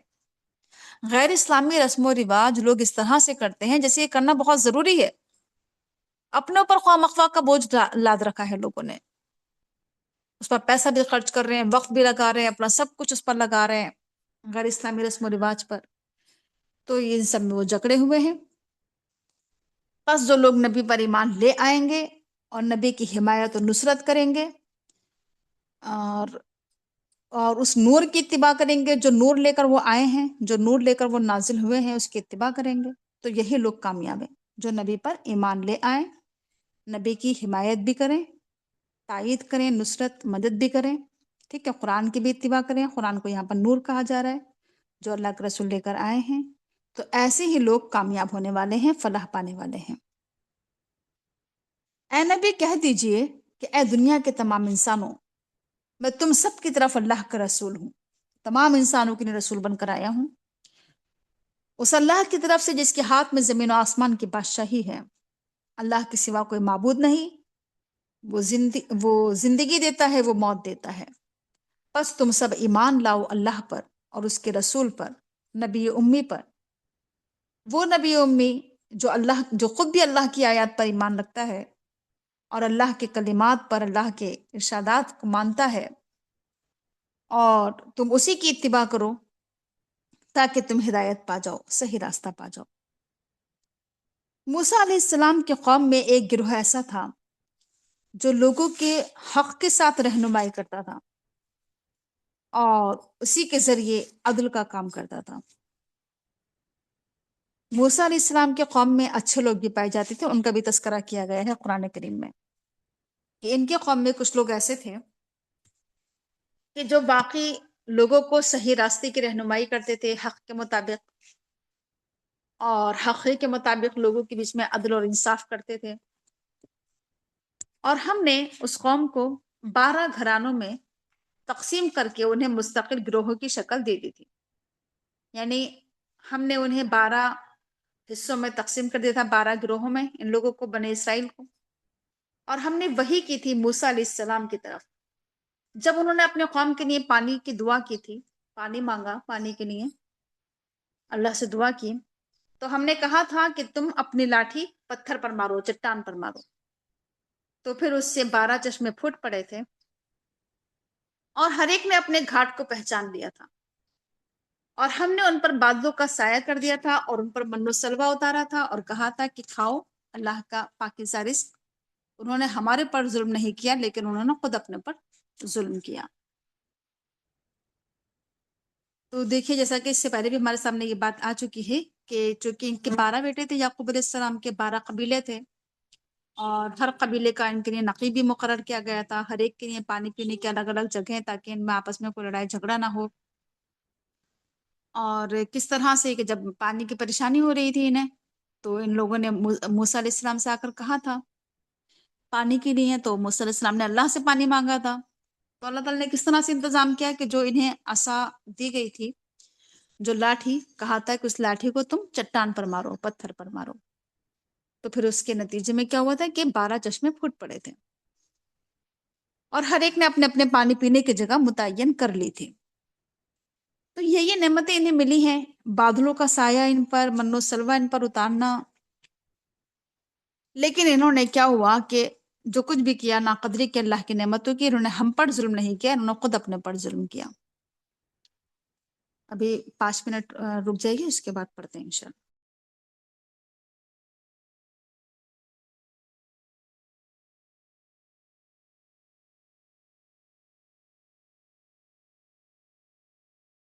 اور جب ان سے کہا گیا کہ تم اس بستی میں جا کر بس جاؤ اور کھاؤ اس میں سے جہاں سے تم چاہو، اور خطتن کہو اور دروازے میں داخل ہو جاؤ سجدہ ریز ہوتے ہوئے، ہم تم سے تمہارے خطاؤں کو بخش دیں گے اور ہم محسنین کو مزید بڑھا چڑھا کر دیں گے۔ ان لوگوں سے کہا گیا تھا کہ تم فلسطین میں داخل ہو جاؤ اور اسے فتح کرو، وہاں پر تمہیں کھانے پینے کی وہ تمام چیزیں ملیں گی جو تم چاہتے ہو، یعنی جو لوگ یہ جو کہا کرتے تھے نا کہ ہمیں زمین کے نباتات چاہیے۔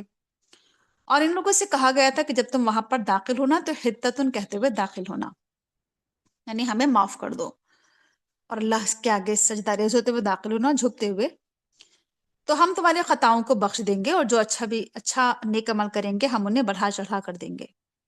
لیکن ان میں سے ظالموں نے بات کو بدل دیا، قول کو بدل دیا، یعنی ظالم ہیں وہ لوگ جو اللہ کے کلام کو بدل دیتے ہیں۔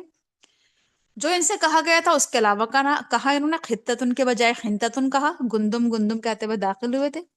تو ہم نے ان پر آسمان سے عذاب نازل کیا ان کے ظلم کی وجہ سے۔ اور ذرا معلوم کرو ان سے اس بستی کے بارے میں جو سمندر کے کنارے پر واقع تھی، سمندر کے ساحل پر واقع تھی۔ آ، وہ لوگ سبت کے معاملے میں، ہفتے کے معاملے میں احکام الہی کی خلاف ورزی کرتے تھے، حد سے آگے بڑھ گئے تھے یہ لوگ سبت کے معاملے میں۔ جبکہ ان پر مچھلیاں آتی تھیں اس دن، سبت کے دن یعنی ہفتے کے دن، ابھر ابھر کر سطح پر ان کے سامنے آتی تھیں، اور سبت کے علاوہ پھر وہ باقی دنوں میں وہ مچھلیاں نہیں آتی تھیں۔ اس طرح سے ہم نے ان کی آزمائش کی تھی ان کے نافرمانیوں کی وجہ سے۔ اور انہیں یہ بھی یاد دلاؤ کہ دیکھیے سب اللہ تعالیٰ کی طرف سے کیا ہوتی ہیں، آزمائشیں ہوتی ہیں۔ اس طرح سے اللہ تعالیٰ آزماتا ہے انسان کو کہ جس چیز سے اسے روکا جائے، منع کیا جائے، پھر وہی چیز بار بار اس کے سامنے آئے، اچھل اچھل کر سامنے آئے وہ چیز اس کے۔ یہ سب اللہ تعالیٰ کی طرف سے آزمائش ہوتی ہے۔ اس کے بعد کہا جا رہا ہے کہ اور انہیں یاد دلاؤ جب کہ ان میں سے ایک گروہ نے دوسرے گروہ سے کہا تھا کہ تم ان لوگوں کو نصیحت کیوں کر رہے ہو، ایسی قوم کو نصیحت کیوں کر رہے ہو جسے اللہ ہلاک کرنے والا ہے یا پھر انہیں عذاب دینے والا ہے، سخت عذاب۔ دیکھیے کچھ لوگ ایسے ہوتے ہیں کہ اگر کوئی لوگوں کو نصیحت کا کام کرے تو اسے منع کرتے کہ کیوں کر رہے ہو یہ کام، نصیحت کا کام مت کرو، کیوں سمجھا رہے ہو، اللہ انہیں ہلاک کر دے گا، ان پر عذاب آ جائے گا۔ تو لوگوں نے جواب کیا دیا، جو لوگ نصیحت کا کام کرتے ہیں بیچ میں انہوں نے جواب دیا کہ ہم اس وجہ سے کر رہے ہیں یہ کام تاکہ ہم کل رب کے حضور معذرت پیش کر سکیں، ہم کہہ تو سکیں کم سے کم اللہ تعالیٰ کے یہاں کہ اللہ تعالیٰ ہم نے کام کیا تھا، انہوں نے مانا نہیں، تو حجت تمام کرنے کے لیے اپنی معذرت کل اللہ تعالیٰ سے ہم کہہ تو سکیں گے نا۔ اور پھر ہم اس وجہ سے بھی کام کرتے ہیں ان کے بیچ میں نصیحت کا، شاید کہ یہ ڈر جائیں، شاید کہ یہ متقی ہو جائیں، پرہیزگار ہو جائیں۔ بس جب لوگوں نے بھلا دیا اس چیز کو جو انہیں نصیحت کی گئی تھی، اللہ کی ہدایات کو بالکل فراموش کر دیا لوگوں نے، تو پھر ہم نے نجات دی ان لوگوں کو، ہم نے بچایا کن لوگوں کو، ان لوگوں کو جو لوگوں کو برائی سے روکتے تھے۔ جب اللہ کی طرف سے کیا ہوتا ہے، عذاب آتا ہے، تو اللہ تعالیٰ ان لوگوں کو نجات دیتا ہے، بچا لیتا ہے جو لوگوں کے بیچ میں کام کرتے ہیں کس چیز کا، برائی سے روکنے کا، انہیں اللہ تعالیٰ نجات دیتا ہے۔ اور جو ظلم کرتے ہیں ہم انہیں پکڑ لیتے ہیں برے عذاب میں ان کے فسق کی وجہ سے۔ پھر جب لوگ سرکشی کرتے ہیں، جس چیز سے انہیں روکا جاتا ہے، تو پھر ہم ان سے کہتے ہیں یا ہم نے ان سے کہا کہ تم ذلیل و خوار بندر بن جاؤ۔ جس طرح سے ان لوگوں نے سرکشی کی تھی، اللہ کے حکم سے انہیں روکا گیا تھا مچھلی کے شکار سے، تو انہوں نے وہی کیا، تو پھر اللہ نے ان کی شکل بگاڑ دی، انہیں بندر بنا دیا ذلیل الخوار۔ اور یاد کرو جبکہ تمہارے رب نے یہ اعلان کر دیا تھا کہ وہ قیامت تک برابر ایسے لوگ بنی اسرائیل پر مسلط کرتا رہے گا جو انہیں بدترین عذاب دیں گے۔ بے شک تمہارا رب یقیناً سخت سزا والا ہے، اور یقیناً وہ بخشنے والا، رحم کرنے والا ہے۔ قیامت تک کے لیے بنی اسرائیل اللہ کی طرف سے ذلت و خواری ان پر مسلط کر دی گئی ہے، تھوپ دی گئی ہے، اور ان پر برابر یہ کسی نہ کسی کے انڈر میں رہیں گے، ان پر اللہ تعالیٰ کی طرف سے برے لوگ مسلط رہیں گے جو انہیں کیا ہے سخت سزا دیں گے، انہیں بدترین عذاب دیں گے۔ آگے کہا جا رہا ہے کہ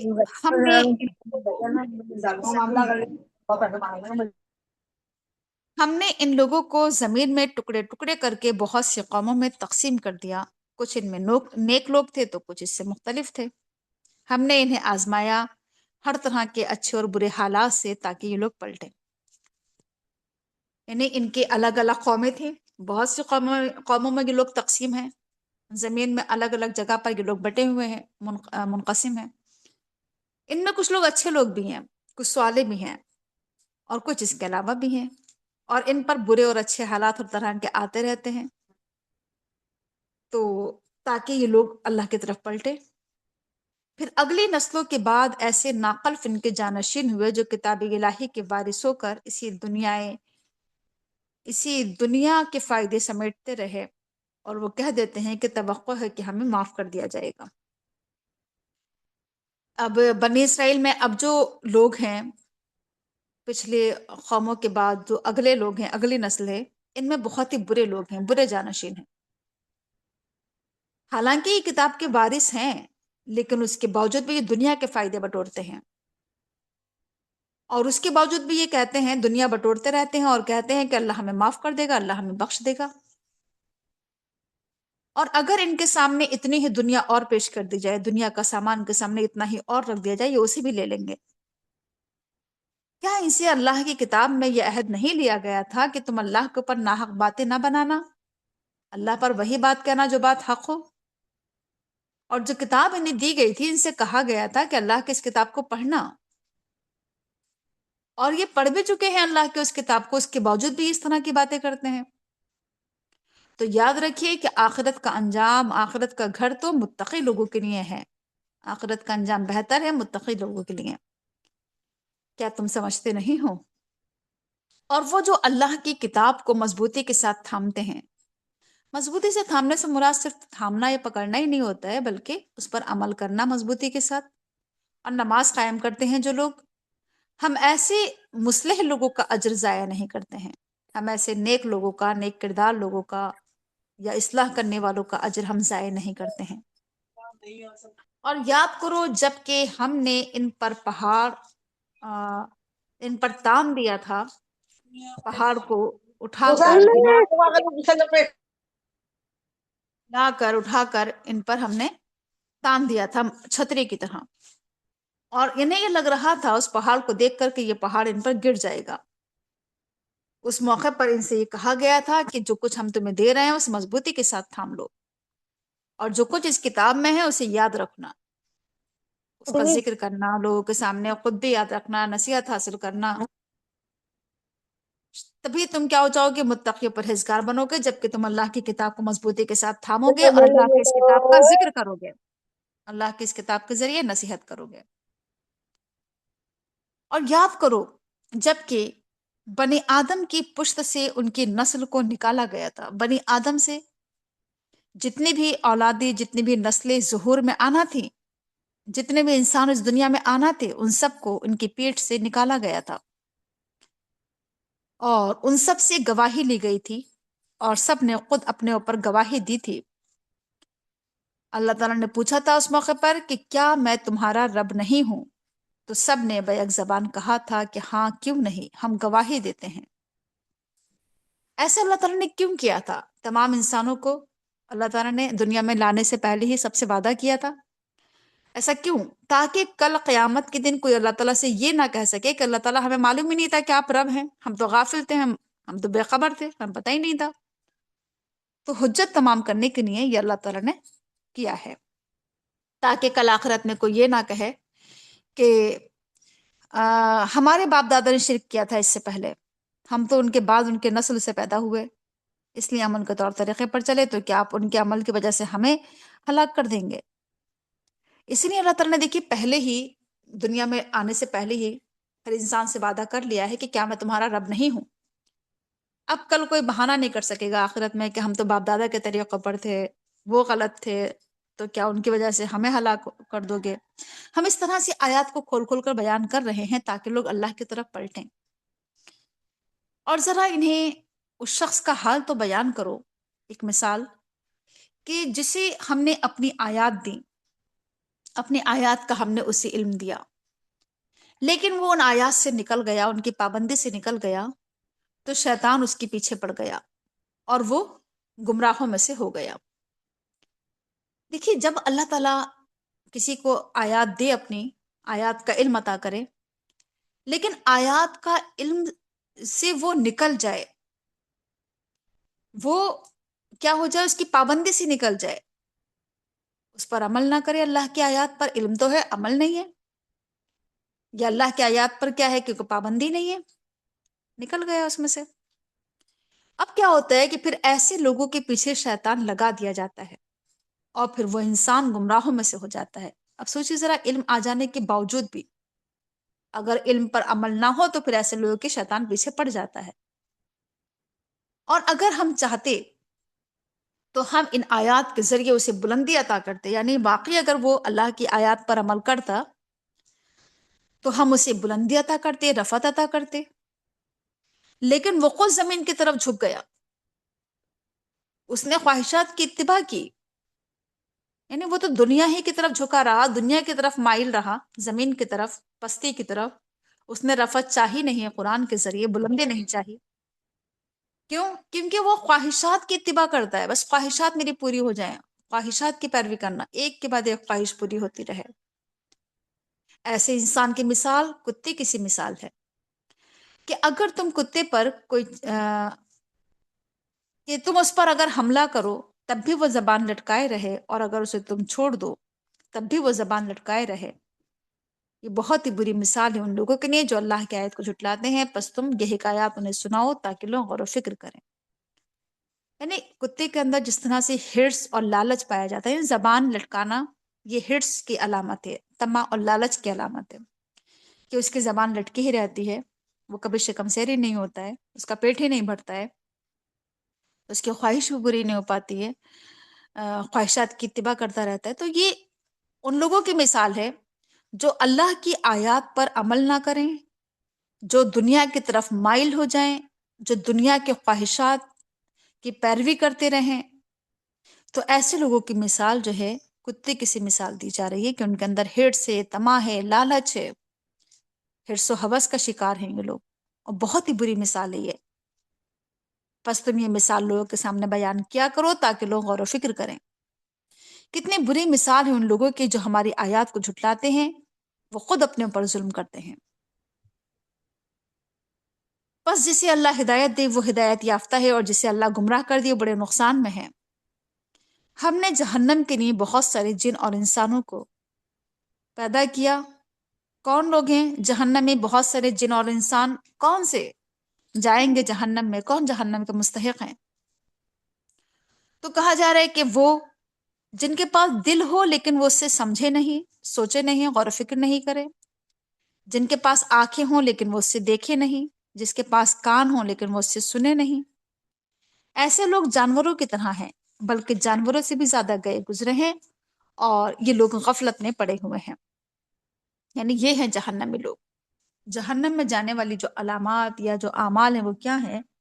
وہ یہ ہے کہ اللہ تعالیٰ نے انسان کو دل اس وجہ سے دیا تھا تاکہ انسان غور و فکر کرے اور سوچے، اور یہ کہ غور و فکر کرے نا۔ لیکن انسان اگر دل کا صحیح استعمال ہی نہ کرے، آنکھوں کا صحیح استعمال نہ کرے، اسے حق نظر ہی نہ آئے، وہ اللہ کے دین کو پڑھے نہیں، قرآن نہیں پڑھے، کانوں سے سنے ہی نہیں وہ دین کی بات، قرآن کی بات، تو اللہ تعالیٰ سوچیے ذرا، ایسے لوگوں کو جانوروں سے تشبیہ دے رہا ہے کہ ایسے لوگ جانور کی طرح ہیں. جیسے جانور ہوتے ہیں نا، کہ وہ ان کے پاس عقل نہیں ہوتی ہے، سمجھ نہیں ہوتی ہے، شعور نہیں ہوتا ہے، جدھر انہیں ہانکا جاتا ہے ادھر چل پڑتے ہیں. وہ ان کے کانوں سے بس ایک آواز ٹکراتی ہے، انہیں پتہ نہیں ہوتا ہے کہ کون کیا کہہ رہا ہے، سمجھتے نہیں ہے، بس آواز ٹکراتی ہے وہ چل پڑتے ہیں. تو ان لوگوں کا حال بالکل جانوروں کا سا ہو گیا ہے. بلکہ اللہ تعالیٰ کہہ رہا ہے کہ جانوروں سے بھی زیادہ گئے گزرے ہو گئے ہیں. سوچیے ذرا کتنی سخت مثال ہے یہ. اس سے یہ بات سامنے آتی ہے کہ واقعی اللہ تعالیٰ کی بہت بڑی نعمتیں ہیں. یہ آنکھ، یہ دل، یہ کان، ان کا صحیح استعمال کرنا چاہیے. اللہ کے راستے میں ان کا استعمال کریں تاکہ ہم اس بری مثال سے بچ سکیں. بس اللہ تعالیٰ کے بہترین نام ہیں، اچھے نام ہیں. اللہ تعالیٰ اچھے ناموں کا مستحق ہے. اور تم اللہ کو اس کے اچھے ناموں سے پکارا کرو، اس کے اچھے ناموں سے، اسماء الحسنی کے ذریعے تم اللہ سے دعائیں کیا کرو. اور وہ لوگ جو اللہ کے نام میں الحاد کرتے ہیں، ایسے لوگوں کو تم چھوڑ دو. اللہ کے نام میں الحاد کرنے کا کیا مطلب ہے؟ کہ جو اللہ کے ساتھ شرک کرتے ہیں، جو صحیح راستے سے بھٹک جاتے ہیں، منحرف ہو جاتے ہیں، تو کہا جا رہا ہے کہ تم ان لوگوں کو چھوڑ دو ان کے حال پر. جو ملحد ہیں، جنہوں نے اللہ کو بھلا دیا ہے، اللہ سے تعلق نہیں رکھتے ہیں، اللہ کو مانتے نہیں ہیں، تو ایسے لوگوں کو تم ان کے حال پر چھوڑ دو. انہیں ان کے اعمال کا جلدی ہی بدلہ دیا جائے گا. اور کہا جا رہا ہے کہ ہماری مخلوق میں ایک گروہ ایسا ہے جو حق کے ذریعے لوگوں کی رہنمائی کرتا ہے اور حق کے ذریعے لوگوں کے بیچ میں عدل و انصاف قائم کرتا ہے. ان لوگوں کی تعریف کی جا رہی ہے کہ ایسے بھی لوگ ہیں دنیا میں واقعی، جو کیا کر رہے ہیں؟ حق کا بول بالا کر رہے ہیں، لوگوں کو راستہ دکھا رہے ہیں، ہدایت کا کام کر رہے ہیں، اعلاء کلمت اللہ اور یہ اسلام کی سربلندی کے لیے کوششیں کر رہے ہیں. اس قرآن کے ذریعے دنیا میں عدل و انصاف قائم کر رہے ہیں. اور وہ بھی ہیں جو ہماری آیات کو جھٹلا رہے ہیں. بس ہم آہستہ آہستہ لوگوں کو، بتدریج لوگوں کو ہم لے کر جا رہے ہیں کہ انہیں علم بھی نہیں، ایسی جگہ سے، اس طریقے سے تباہی کی طرف لے کر جا رہے ہیں کہ انہیں معلوم بھی نہیں ہے کس طرح سے ہم انہیں ڈھیل دے رہے ہیں. اور میری پکڑ بہت مضبوط ہے، بہت سخت ہے. یعنی آج تو ان کو ڈھیل ملی ہوئی ہے اور کل ان کی رسی ٹائٹ کر دی جائے گی. کیا یہ لوگ غور و فکر نہیں کرتے ہیں کہ ان کا ساتھی دیوانہ نہیں ہے، پاگل نہیں ہے؟ یعنی اللہ کے رسول کو کہا جا رہا ہے، کیا یہ لوگ دیکھتے نہیں ہیں، غور و فکر نہیں کرتے کہ ان کے ساتھی پر، ان کے رفیق پر جنون کا کوئی اثر نہیں، پاگل پن کا کوئی اثر نہیں؟ یہ تو صرف لوگوں کو کھلم کھلا ڈرا رہے ہیں. کیا لوگ زمین و آسمان کی نظام سلطنت پر غور و فکر نہیں کرتے ہیں؟ اور جو کچھ بھی اللہ تعالیٰ نے بنایا ہر چیز پر، اور یہ کہ ہو سکتا ہے کہ لوگوں کی اجل بہت قریب ہو، ان کی مہلت زندگی پورے ہونے کا وقت قریب آ لگا ہو، ان کی مدت موت کا وقت قریب آ گئے ہو، یہ بھی امید ہے. بس آخر اس کے بعد وہ کس کلام پر ایمان لے کر آئیں گے؟ یعنی قرآن کے بعد آخر کون سا ایسا کلام ہے جس پر یہ ایمان لائیں گے؟ کون سی ایسی بات ہے جس پر یہ لوگ ایمان لائیں گے؟ بس اللہ جسے گمراہ کر دے اسے کوئی ہدایت نہیں دے سکتا، اور اللہ تعالیٰ لوگوں کو سرکشی میں بھٹکنے کے لیے چھوڑ دیتا ہے. لوگ آپ سے قیامت کے بارے میں سوال کرتے ہیں کہ قیامت کب آئے گی؟ اے نبی کہہ دیجئے کہ اس کا علم تو میرے رب کے پاس ہے، اور میرا رب اس قیامت کو اس کے وقت پر ہی ظاہر کرے گا. یعنی اپنے وقت پر ہی آئے گی جو اس کا وقت مقرر ہے. لیکن یاد رکھنا کہ وہ قیامت آسمان و زمین پر بہت گراں ہے، بہت مشکل، بہت سخت وقت ہے وہ قیامت کا وقت. اور قیامت تم پر اچانک ٹوٹ پڑے گی. لوگ تو آ کر آپ سے ایسے سوال کرتے ہیں گویا کہ آپ غیب کا علم جانتے ہیں، گویا کہ آپ اس کی کھوج میں لگے ہوئے ہیں، اس پر ریسرچ کر رہے ہیں گویا آپ. اے نبی کہہ دیجئے لوگوں سے کہ اس کا علم تو اللہ کے پاس ہے. بلکہ اکثر لوگ لا علمی کی باتیں، جہالت کی باتیں کرتے ہیں. اے نبی کہہ دیجئے کہ میں تو خود اپنے ہی نفس کے نفع اور نقصان کا مالک نہیں ہوں. میں خود اپنے آپ کو کوئی نفع یا نقصان نہیں پہنچا سکتا ہوں سوائے اس کی جو اللہ چاہے. اور مجھے غیب کا علم نہیں ہے. اگر مجھے غیب کا علم ہوتا تب تو میں بہت سارے خیر جمع کر لیتا اپنے پاس، بہت سے فائدے حاصل کر لیتا، دنیا کی تمام نعمتیں اکٹھی کر لیتا، اگر مجھے غیب کا علم ہوتا۔ اگر واقعی مجھے غیب کا علم ہوتا تب تو مجھے کوئی برائی پہنچتی ہی نہیں، کوئی نقصان، کوئی مصیبت، تکلیف، پریشانی، کوئی بیماری، کچھ آتا ہی نہیں اگر مجھے غیب کا علم ہوتا۔ میں تو صرف ایک نذیر ہوں، ایک بشیر ہوں ان لوگوں کے لیے جو ایمان لے کر آئیں، جو میری بات مانے۔ اللہ کی ذات وہ ذات ہے جس نے تمہیں ایک جان سے پیدا کیا، حضرت آدم علیہ السلام سے، اور اسی سے یعنی آدم علیہ السلام ہی سے اس کا جوڑا بنایا، اس کی بیوی بنائی، تاکہ وہ اس کے پاس سکون حاصل کرے۔ پس جب مرد نے عورت کو ڈھانک لیا، یعنی جب تعلق قائم کیا اور پھر وہ حاملہ ہو گئی، ایک خفیف سا حمل اسے رہ گیا، اور وہ اسے حمل کو لے کر ایسے چلتی پھرتی رہی، اور جب وہ بوجھل ہو گئی حمل سے، پھر ان دونوں شوہر اور بیوی نے اللہ تعالیٰ سے دعائیں کی کہ اے ہمارے پروردگار، اگر تو نے ہمیں ایک صالح اولاد دی تو ہم تیرے شکر گزار ہو جائیں گے۔ مگر جب اللہ تعالیٰ نے انہیں ایک صالح اولاد دے دی، ایک صحیح سالم بچہ دے دیا، تو پھر اب وہ اللہ کے شریک ٹھہرانے لگے اس نعمت پر جو اللہ نے انہیں بخشی تھی۔ یعنی اولاد اللہ تعالیٰ دیتا ہے، اور جب لوگوں کے یہاں اولاد ہو جاتی ہے تو پھر لوگ شکریہ کسی اور کا ادا کرنے پہنچ جاتے ہیں، کسی اور کے نام پر پھر چڑھاوے اور نظر و نیاز اور کھانے دانے دوسروں کا شکریہ ادا کرتے ہیں، معبودان باطل کا، جھوٹے خداؤں کا۔ یہ لوگوں کا حال ہے۔ پس اللہ تعالیٰ ہر طرح کی شرک سے پاک ہے۔ کیا یہ لوگ اللہ کے ساتھ ایسی چیزوں کو شریک ٹھہراتے ہیں جنہوں نے کبھی کوئی چیز پیدا بھی نہیں کی ہے، جو خالق بھی نہیں ہے، جنہوں نے آج تک کوئی چیز پیدا نہیں کی ہے، اسی شریک ٹھہراتے ہیں اللہ کا؟ اور جسے وہ اللہ کا شریک ٹھہراتے ہیں وہ تو خود مخلوق ہے، اسے تو خود پیدا کیا گیا، اسے تو خود اللہ تعالیٰ نے بنایا ہے۔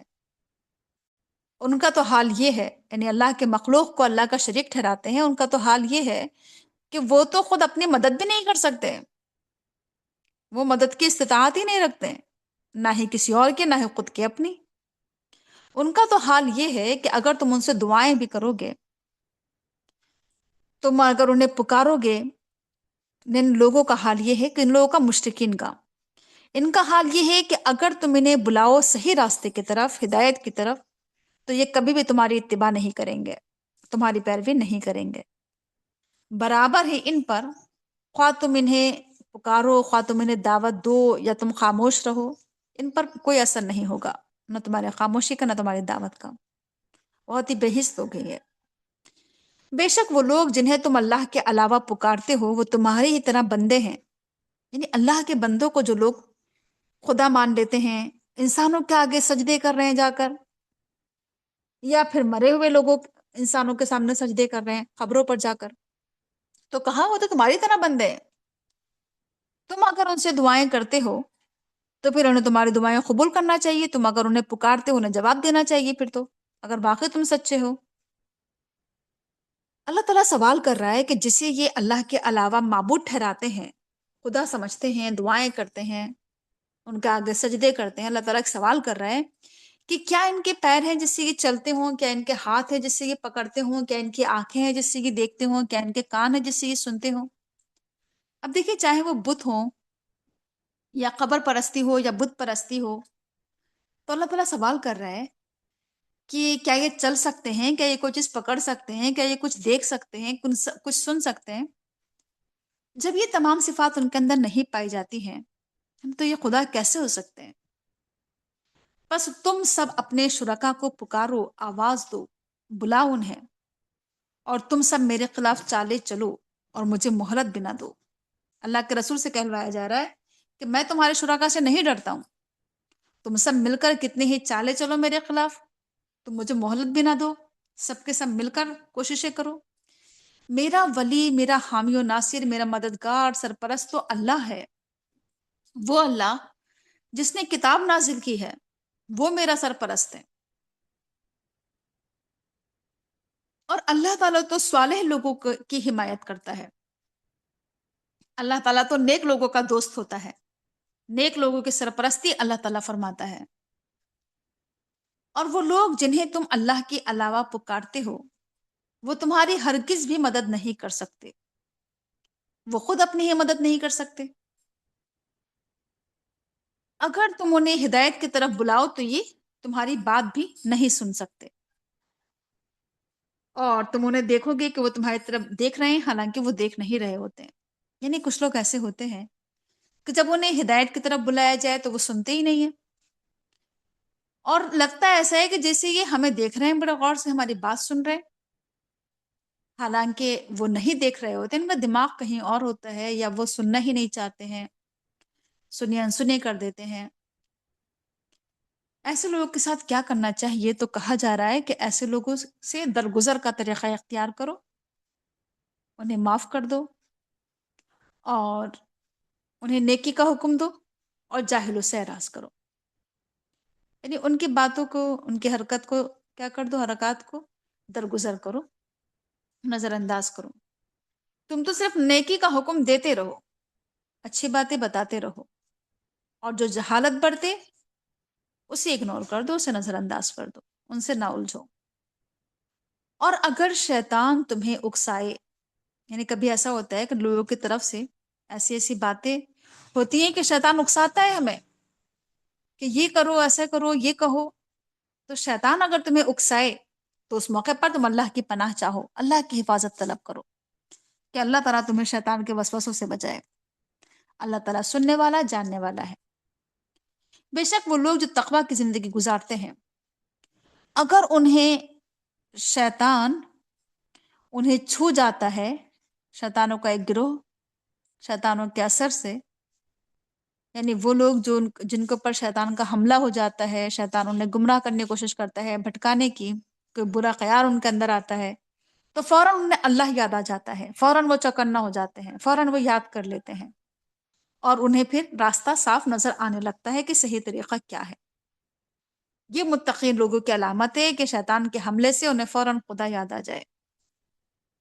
حالانکہ شیطان کے بھائی ہیں وہ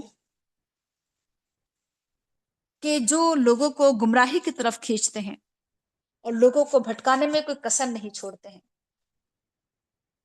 وہ شیطان کے بھائی بند ہیں۔ اور جب اے نبی، جب تم ان لوگوں کے سامنے کوئی نشانی، کوئی معجزہ پیش نہیں کرتے تو یہ کہتے ہیں کہ تم نے اپنے لیے کوئی نشانی منتخب کیوں نہ کر لی، یعنی کوئی معجزہ تم نے اپنے لیے کوئی منتخب کیوں نہ کر لیا۔ اللہ کے رسول سے لوگ کہتے تھے، تو اے نبی کہہ دیجئے کہ میں تو صرف اس وحی الہی کی اتباع کرتا ہوں جو میرے پروردگار کی طرف سے آئی ہے۔ دیکھیے، اللہ کے رسول سے بار بار یہ کہلوایا گیا ہے کہ میرا کام معجزات دکھانا نہیں ہے۔ جیسے کچھ لوگ سمجھتے ہیں نا کہ کرامات دکھانا، عجیب و غریب کرتب، عجیب و غریب باتیں لوگوں کے سامنے دکھانا، تو یہی شاید نبوت کی علامت ہے۔ پھر تو کیا ہوتا ہے کہ لوگ اسی میں پڑھ کر رہ جاتے ہیں، پھر کہ کسی ولی نے، کسی پیر بزرگ نے کوئی کرامت دکھا دی، کوئی عجیب و غریب واقعہ پیش آ گیا، تو اسی کو بیان کرتے رہتے ہیں۔ اصل چیز یہ نہیں ہے، اصل چیز تو یہ ہے کہ اللہ کی طرف سے جو وحی نازل ہوئی ہے پروردگار کی طرف سے، اس کی اتباع کرنا، اسے فالو کرنا۔ تو اللہ کا رسول آپ تو وہی ہیں، آپ کا کام صرف معجزات دکھانا نہیں ہے، آپ تو ایک عظیم مقصد کے لیے دنیا میں آئے ہیں۔ آپ پر تو وحی الہی نازل کی گئی ہے تاکہ آپ اسے فالو کریں، اس کی اتباع اور پیروی کریں، یہ اللہ کی طرف سے اتری ہے آپ پر۔ اور یہ تو رب کی طرف سے بصیرتیں ہیں، عقل کی باتیں ہیں، سوجھ بوجھ کی باتیں ہیں، بصیرت کی روشنیاں ہیں، یہ جو اللہ کی طرف سے آئی ہیں، یہ قرآن کی آیات بصیرت سے بھری ہوئی ہیں۔ اور یہ قرآن ہدایت کا ذریعہ ہے، رحمت کا ذریعہ ہے ان لوگوں کے لیے جو ایمان لے کر آئیں۔ بس جب تمہارے پر قرآن پڑھا جایا کرے تو تم اسے توجہ سے سنا کرو، غور سے سنا کرو، خاموش رہا کرو تاکہ تم پر رحم کیا جائے۔ ایک تو یہ کہ دیکھیے، قرآن ایک بہت ہی عظیم کلام ہے، بہت ہی اعلیٰ کلام ہے۔ قرآن کا ادب اور احترام اور رسپیکٹ ہمیں کرنا چاہیے۔ قرآن اگر ہم سنیں تو اس کا ادب کا تقاضا یہ ہے، اس کے احترام کا تقاضا یہ ہے کہ خاموشی کے ساتھ سنا جائے، کان لگا کر سنا جائے، توجہ کے ساتھ سنا جائے، فوکس ہو کر سنا جائے، تبھی اللہ تعالیٰ کی رحمتیں نازل ہوں گی۔ اس موقع پر ہم دوسری چیزوں کو ترجیح نہ دیں، جبکہ ہم قرآن سنیں، تبھی کیا ہوگی، بات سمجھ میں آئے گی جبکہ ہم غور سے سنیں گے۔ آگے کہا جا رہا ہے، اور تم اپنے پروردگار کو یاد کیا کرو، ذکر کیا کرو، اذکار کیا کرو اپنے رب کے، اپنے دل میں بھی کیا کرو، چپکے چپکے، عاجزی کے ساتھ، اور یہ کہ خوف کے ساتھ، اور زبان سے بھی اور ہلکی آواز سے بھی، صبح و شام۔ دیکھیے اللہ تعالیٰ کو ہم ہر طرح سے یاد کر سکتے ہیں، اور ہر طرح سے یاد کرنا چاہیے۔ چپکے چپکے بھی اللہ کا ذکر کرنا چاہیے، اللہ اعلان بھی ہم اللہ تعالیٰ کا ذکر کر سکتے ہیں، اور آج سے ان کے سارے کے ساتھ اللہ کو پکاریں، ڈرتے ہوئے اللہ تعالیٰ کو پکاریں، صبح و شام اللہ کا ذکر کریں، صبح و شام اذکار کریں ہم، اللہ کو یاد رکھیں۔ صبح و شام سے مراد یہ نہیں کہ صرف صبح میں اور شام میں کرنے، صبح و شام سے مراد یہ کہ ہر وقت پورے دن اللہ کو یاد کریں، نمازوں کا اہتمام، قرآن کا اہتمام، دعاؤں کا، ذکر و اذکار و تسبیحات کا، اور اللہ سے غافل نہ ہو جاؤ، یعنی ہر عمل کیا کرو، ایسے کرو گیا کہ تم اللہ کو یاد کر رہے ہو۔ بے شک وہ لوگ جو اپنے بے شک وہ لوگ جو تیرے پروردگار کے پاس ہیں، یعنی کہ فرشتے، جن کا مقام اللہ کے حضور بہت ہی کیا ہے، قریب ہے، اللہ کے مقرب فرشتے، وہ اللہ کی عبادت سے استکبار نہیں کرتے ہیں، اپنے آپ کو بڑا نہیں سمجھتے ہیں، وہ اللہ کی عبادت کے مقابلے میں تکبر نہیں کرتے ہیں اپنے اوپر، اور وہ اللہ کی تسبیح بیان کرتے ہیں، اللہ کی پاکی بیان کرتے رہتے ہیں، اور اللہ کے آگے جھکے رہتے ہیں، سجدہ ریز رہتے ہیں۔ تو یہ ہے فرشتوں کا مقام، ان کا مرتبہ، کہ وہ بہت زیادہ اللہ تعالیٰ کی عبادت گزار، بہت زیادہ اللہ تعالیٰ کی تسبیح و تحمید کرنے والے، اللہ کے آگے جھکے ہوئے۔ تو یہ اسی وجہ سے فرشتے اللہ کے مقرب ہیں، اللہ کے قریبی ہیں، اپنے اعمال کی وجہ سے، اپنی عبادت کی وجہ سے۔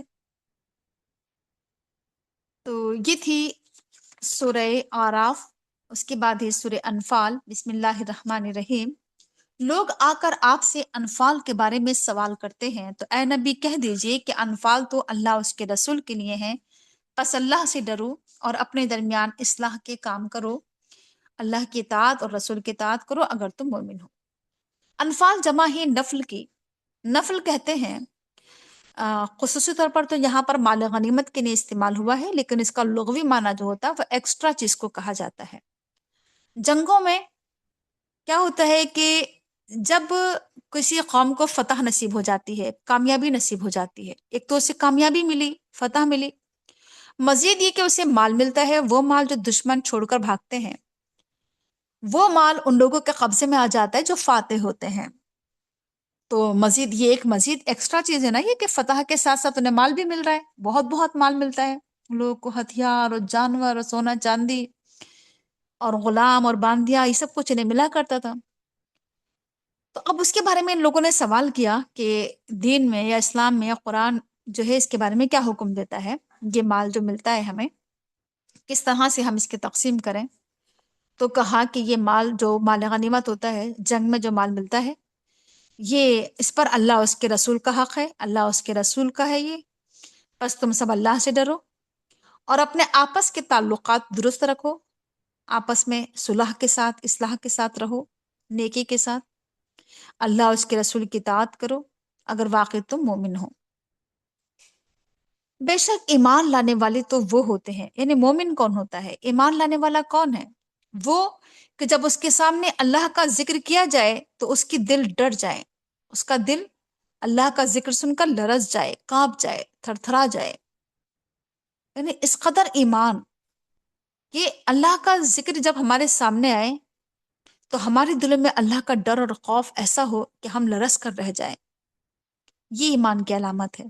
مزید ایمان لانے والے وہ ہوتے ہیں کہ جب ان پر اللہ کی آیات تلاوت کی جاتی ہیں تو ان کا ایمان بڑھ جاتا ہے، یہ بھی ایمان کی علامت ہے کہ اللہ کی آیات کو سننے کے بعد، تلاوت سننے کے بعد، خواہ ہم اللہ کی آیات قرآن کریم کے الفاظ سنیں، خواہ ان الفاظ کا مفہوم ہمارے سامنے بیان کیا جائے، تو ایمان میں اضافہ ہونا چاہیے۔ ایسا نہ ہو کہ جتنا ایمان ہمارا پہلے سے تھا اتنا ہی ایمان رہا ہے، قرآن کو سننے کے بعد کوئی اثر ہی نہ ہو دل پر ہمارے۔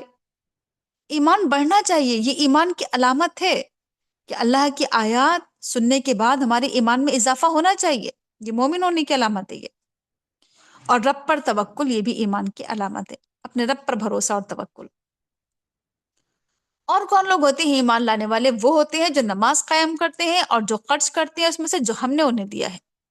ایسے ہی لوگ حقیقی مومن ہیں، سچے مومن کے لوگ ہیں جو یہاں پر صفات بتائی گئی ہیں، بیان کی گئی ہیں۔ اللہ کے ذکر آنے پر دلوں کا لرز جانا، اللہ کی آیات سن کر ایمان کا اضافہ ہونا، رب پر توکل، اقامت صلاۃ اور اللہ کے راستے میں خرچ، یہی لوگ سچے مومن ہیں۔ اگر ہم واقعی مومن بننا چاہتے ہیں تو ہمیں اپنے اندر یہ صفات پیدا کرنا ہوں گی۔ ایسے ہی لوگوں کے لیے اللہ کے پاس درجات ہیں، مغفرت ہے، رزق کریم ہے۔ اور اس مال غنیمت کے معاملے میں ویسی ہی صورت پیش آ رہی ہے جیسا کہ اس وقت پیش آئی تھی جبکہ تمہارے پروردگار نے تمہیں حق کے ساتھ تمہیں گھر سے نکالا تھا، اور حالانکہ مومنین میں سے ایک گروہ کو یہ بات ناگوار تھی، وہ اس حق کے معاملے میں آپ سے جھگڑ رہے تھے، حالانکہ ان پر صاف ہو گیا تھا، واضح ہو چکا تھا، بیان ہو چکا تھا۔ ان کا حال ایسا تھا گویا کہ وہ موت کی طرف ہانکے جا رہے ہوں اور موت کو اپنے سامنے دیکھ رہے ہوں۔ یہاں پر جنگ بدر کے بارے میں بات کی جا رہی ہے کہ یہ لوگ جو نکلے تھے جنگ بدر کے لیے حق کے ساتھ نکلے تھے، حالانکہ مومنین میں سے ایک گروہ اس بات کو ناپسند کر رہا تھا، اور کہا جا رہا ہے،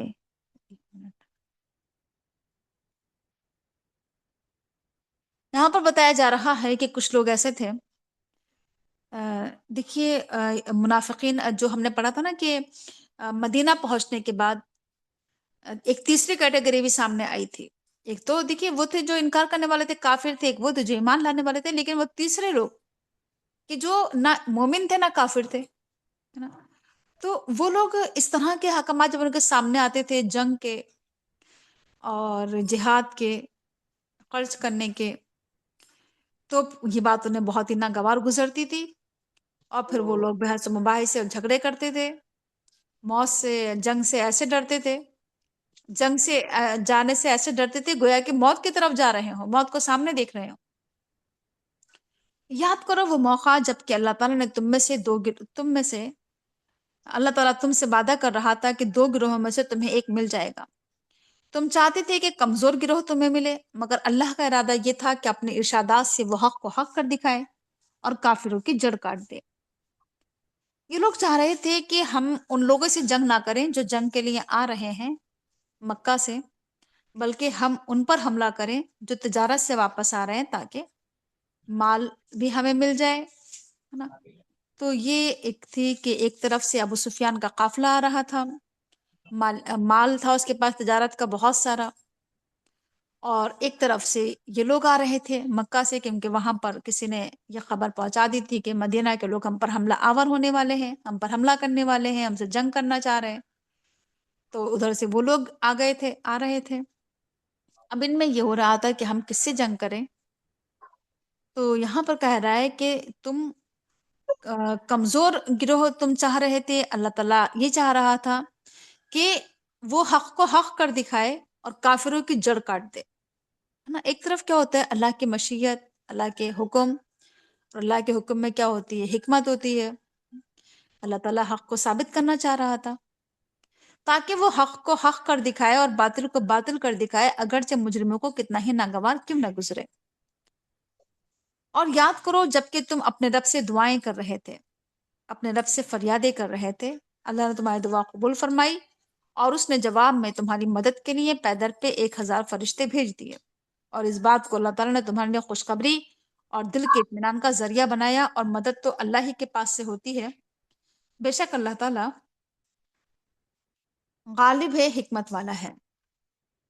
اس موقع پر اللہ کے رسول نے بہت دعائیں کی تھیں، اللہ تعالیٰ سے رو رو کر، گڑ گڑا کر، یہاں تک کہ آپ کے کاندھوں پر جو چادر پڑی ہوئی تھی وہ بھی نیچے گر رہی تھی، اور آپ کو ہوش نہیں تھا دعا کرتے ہوئے، ابو بکر بار بار آپ کی چادر اٹھا کر آپ پر ڈال رہے تھے۔ تو اللہ تعالیٰ نے ایسے دعائیں قبول کی، جب انسان اللہ تعالیٰ کے آگے روئے، گڑ گڑائے، تو اس موقع پر اللہ تعالیٰ دعائیں قبول کرتا ہے۔ اب سوچ دیکھیے، نصیحت کے پوائنٹ تو بہت ہو سکتے ہیں اس میں، کہ اللہ کے رسول ایک نبی ہونے کے باوجود بھی اللہ سے دعائیں کر رہے ہیں، اللہ کے آگے رو رہے ہیں، گڑ گڑا رہے ہیں۔ اور یہ کہ صرف یہی نہیں کہ بس جنگ کرنا ہے، بہترین جہاد وہ ہے جس میں سب سے زیادہ اللہ کا ذکر کیا جائے، خوب خوب اللہ تعالیٰ سے دعائیں کی جائیں، اللہ کا نام لے کر حملہ کیا جائے یا ہاتھ اٹھایا جائے۔ تو کیا ہوا کہ اللہ تعالیٰ نے وعدہ کیا کہ ہم تمہاری مدد 1000 فرشتوں سے کریں گے پیدر پہ، اور یہ چیز کیا تھی، ان لوگوں کے لیے خوشخبری، اور اس سے ان کے دل مطمئن ہو گئے، اور اس سے یہ بات بھی ثابت ہو گئی کہ مدد تو اللہ ہی کے پاس سے آتی ہے، اور اللہ تعالیٰ غالب حکمت والا ہے۔ مزید نعمت جو انہیں ملی وہ یہ ہے کہ اللہ تعالیٰ نے تمہارے پر اونگھ طاری کر دی، غنودگی تمہارے پر طاری کر دی اپنے طرف سے، اور اس نے تم پر آسمان سے پانی نازل کیا، اور اس پانی کے ذریعے تاکہ وہ تمہیں پاک صاف کرے، تم اس کے ذریعے وضو بھی کر سکو، یہ بھی انتظام اللہ تعالیٰ نے کیا کہ جس جگہ پر یہ تھے اس جگہ پر پانی جب نازل ہوا تو وہ جگہ صحیح ہو گئی تھی، ان کے پیر جمنے لگے تھے، پتھریلی جگہ تھی چونکہ وہ پتھر جم گئے تھے پھر، اور وہ لوگ جہاں پر تھے جس جگہ پر اس جگہ پر بارش ہوئی تو اس سے ان کے پیر دھسنے لگے تھے زمین میں، جہاں پر مخالف فریق تھا۔ ان لوگوں نے پانی کے ذریعے وضو بھی کیا تھا۔ اس طرح سے اللہ تعالیٰ نے پانی نازل کیا تاکہ وہ تمہیں پاک صاف بھی کرے، اور تمہارے اوپر سے شیطان کی ڈالی ہوئی نجاست بھی دور کر دے، اور تاکہ وہ اس کے ذریعے تمہارے دلوں کو مضبوط کرے، تمہیں ہمت بندھائے، تمہارے قدموں کو بھی جمایا اس کے ذریعے۔ اور وہ یاد کرو جبکہ تمہارا پروردگار فرشتوں کو اشارہ کر رہا تھا کہ میں تمہارے ساتھ ہوں، فرشتوں کو اس نے حکم دیا کہ میں تمہارے ساتھ ہوں، تم ایمان والوں کو جا کر ثابت قدم کرو۔ فرشتے اتارے، فرشتوں کو بھیجا گیا اور کہا گیا کہ ایمان والوں کو جا کر مضبوط کرو، اور اللہ تعالیٰ نے کہا کہ میں کافروں کے دل میں رعب ڈال دوں گا، رعب پیدا کر دوں گا، بس تم دشمنوں کی گردنوں پر ضرب لگانا، ان کی گردنوں پر مارو، اور ان کے جوڑ جوڑ پر مارو، ہر جوڑ پر ان کے مارو۔ کیوں ایسا؟ اس وجہ سے کیونکہ انہوں نے اللہ اور اس کے رسول سے مخالفت کی ہے، اللہ اور اس کے رسول سے دشمنی کی ہے، مقابلہ کیا ہے، اور جو بھی اللہ اور اس کے رسول سے مقابلہ کرے گا تو اللہ کی سزا بہت سخت ہے۔ بس تم اسے چکھو، اس عذاب کا مزہ، اس سزا کا مزہ چکھو، یعنی شکست کا مزہ، اور کافروں کے لیے آخرت میں جہنم کا عذاب ہے۔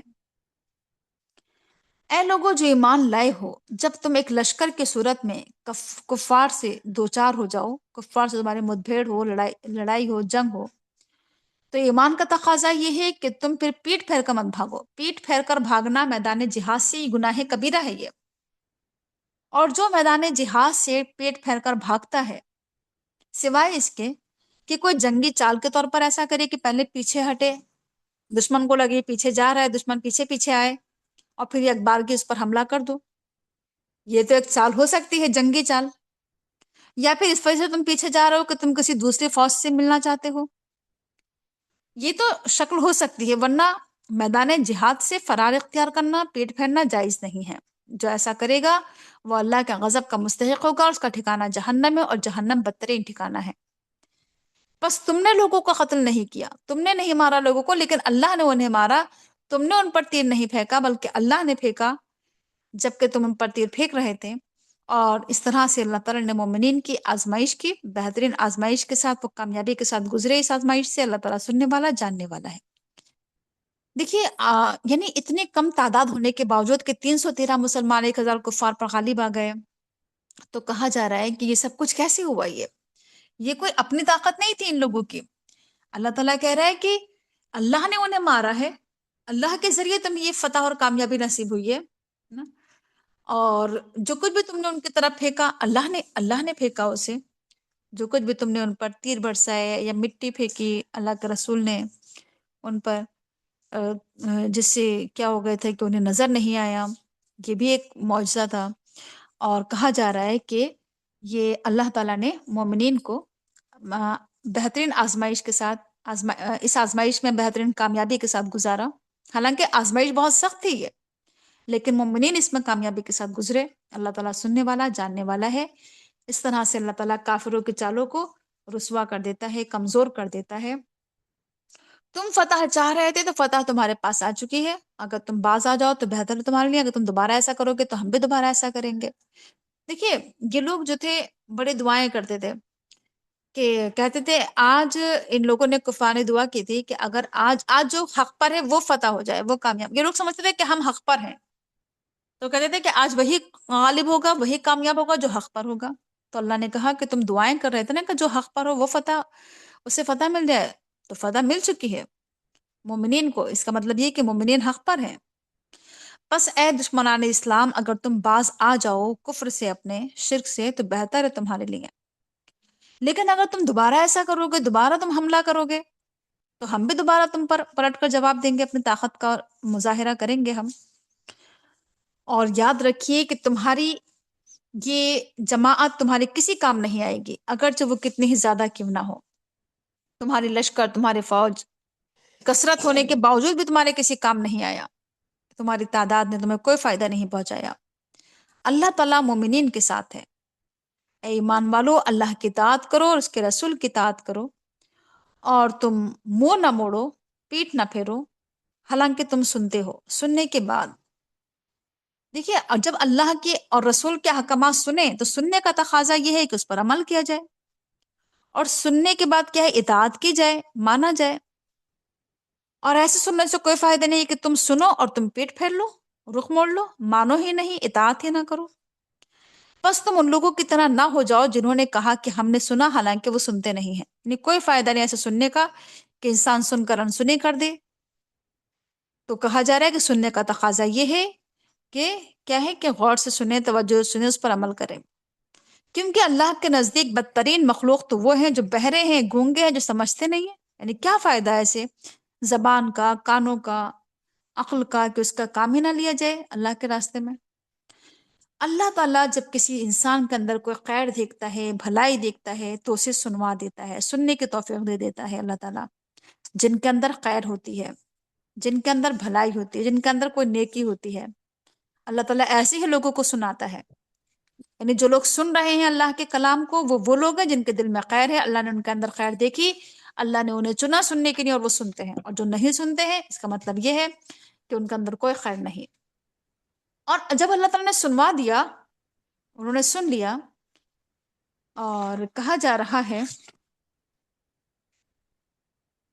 کہ کچھ لوگ ایسے ہوتے ہیں جو سننے کے بعد بھی رخ موڑ لیتے ہیں، پیٹ پھیر لیتے ہیں۔ اے ایمان والو، ہونا یہ چاہیے کہ تم اللہ اور اس کے رسول کی پکار پر لبیک کہو، اللہ اور اس کے رسول کی پکار کو قبول کرو، اس کی دعوت کو قبول کرو۔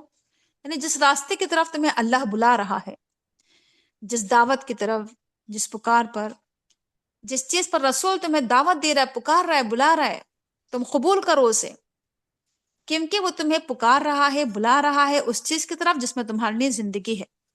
یعنی قرآن میں لوگوں کے لیے زندگی ہے، حیات ہے۔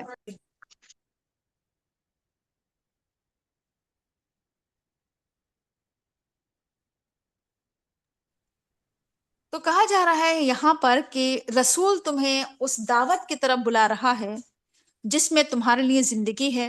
یعنی قرآن کریم، جیسا کہ ہم اس سے پہلے بھی پڑھ چکے ہیں، ایک ایسا کلام ہے، ایک ایسی دعوت ہے کہ اس کے ذریعے انسان کے اندر زندگی دوڑنے لگتی ہے، زندگی کی حرارت اس کے اندر پیدا ہو جاتی ہے، وہ مردہ سے گویا کہ زندہ ہو جاتا ہے، ایک نئی زندگی مل جاتی ہے قرآن کے ذریعے۔ تو کہا جا رہا ہے کہ اس پکار پر لبیک کہو، اور جان لو کہ اللہ تعالیٰ انسان اور اس کے درمیان حائل ہے، انسان اور اس کے دل کے درمیان حائل ہے، اور اسی کی طرف تم سب اکٹھا کیے جاؤ گے۔ یعنی اللہ کے ہاتھ میں ہے دل، دلوں کا پلٹنا۔ اللہ سے دعا کرنا چاہیے کہ اللہ تعالیٰ تو ہمارے دل کے حالات پلٹ دے، ہمارے دل کو پلٹ دے، ہمارے دل کو ہدایت کی طرف موڑ دے۔ ہمیں جو دعائیں سکھائی گئی ہیں نا کہ اللہم صرف قلوبنا الی طاعتک، اللہ تعالیٰ ہمارے دلوں کو اپنی اطاعت کی طرف پھیر دے، اور ہمارے دلوں کو جما دے اپنی اطاعت پر۔ تو وہ دعائیں اللہ تعالیٰ سے کرنا چاہیے، اللہ کی طرف تم سب کو جمع کیا جائے گا۔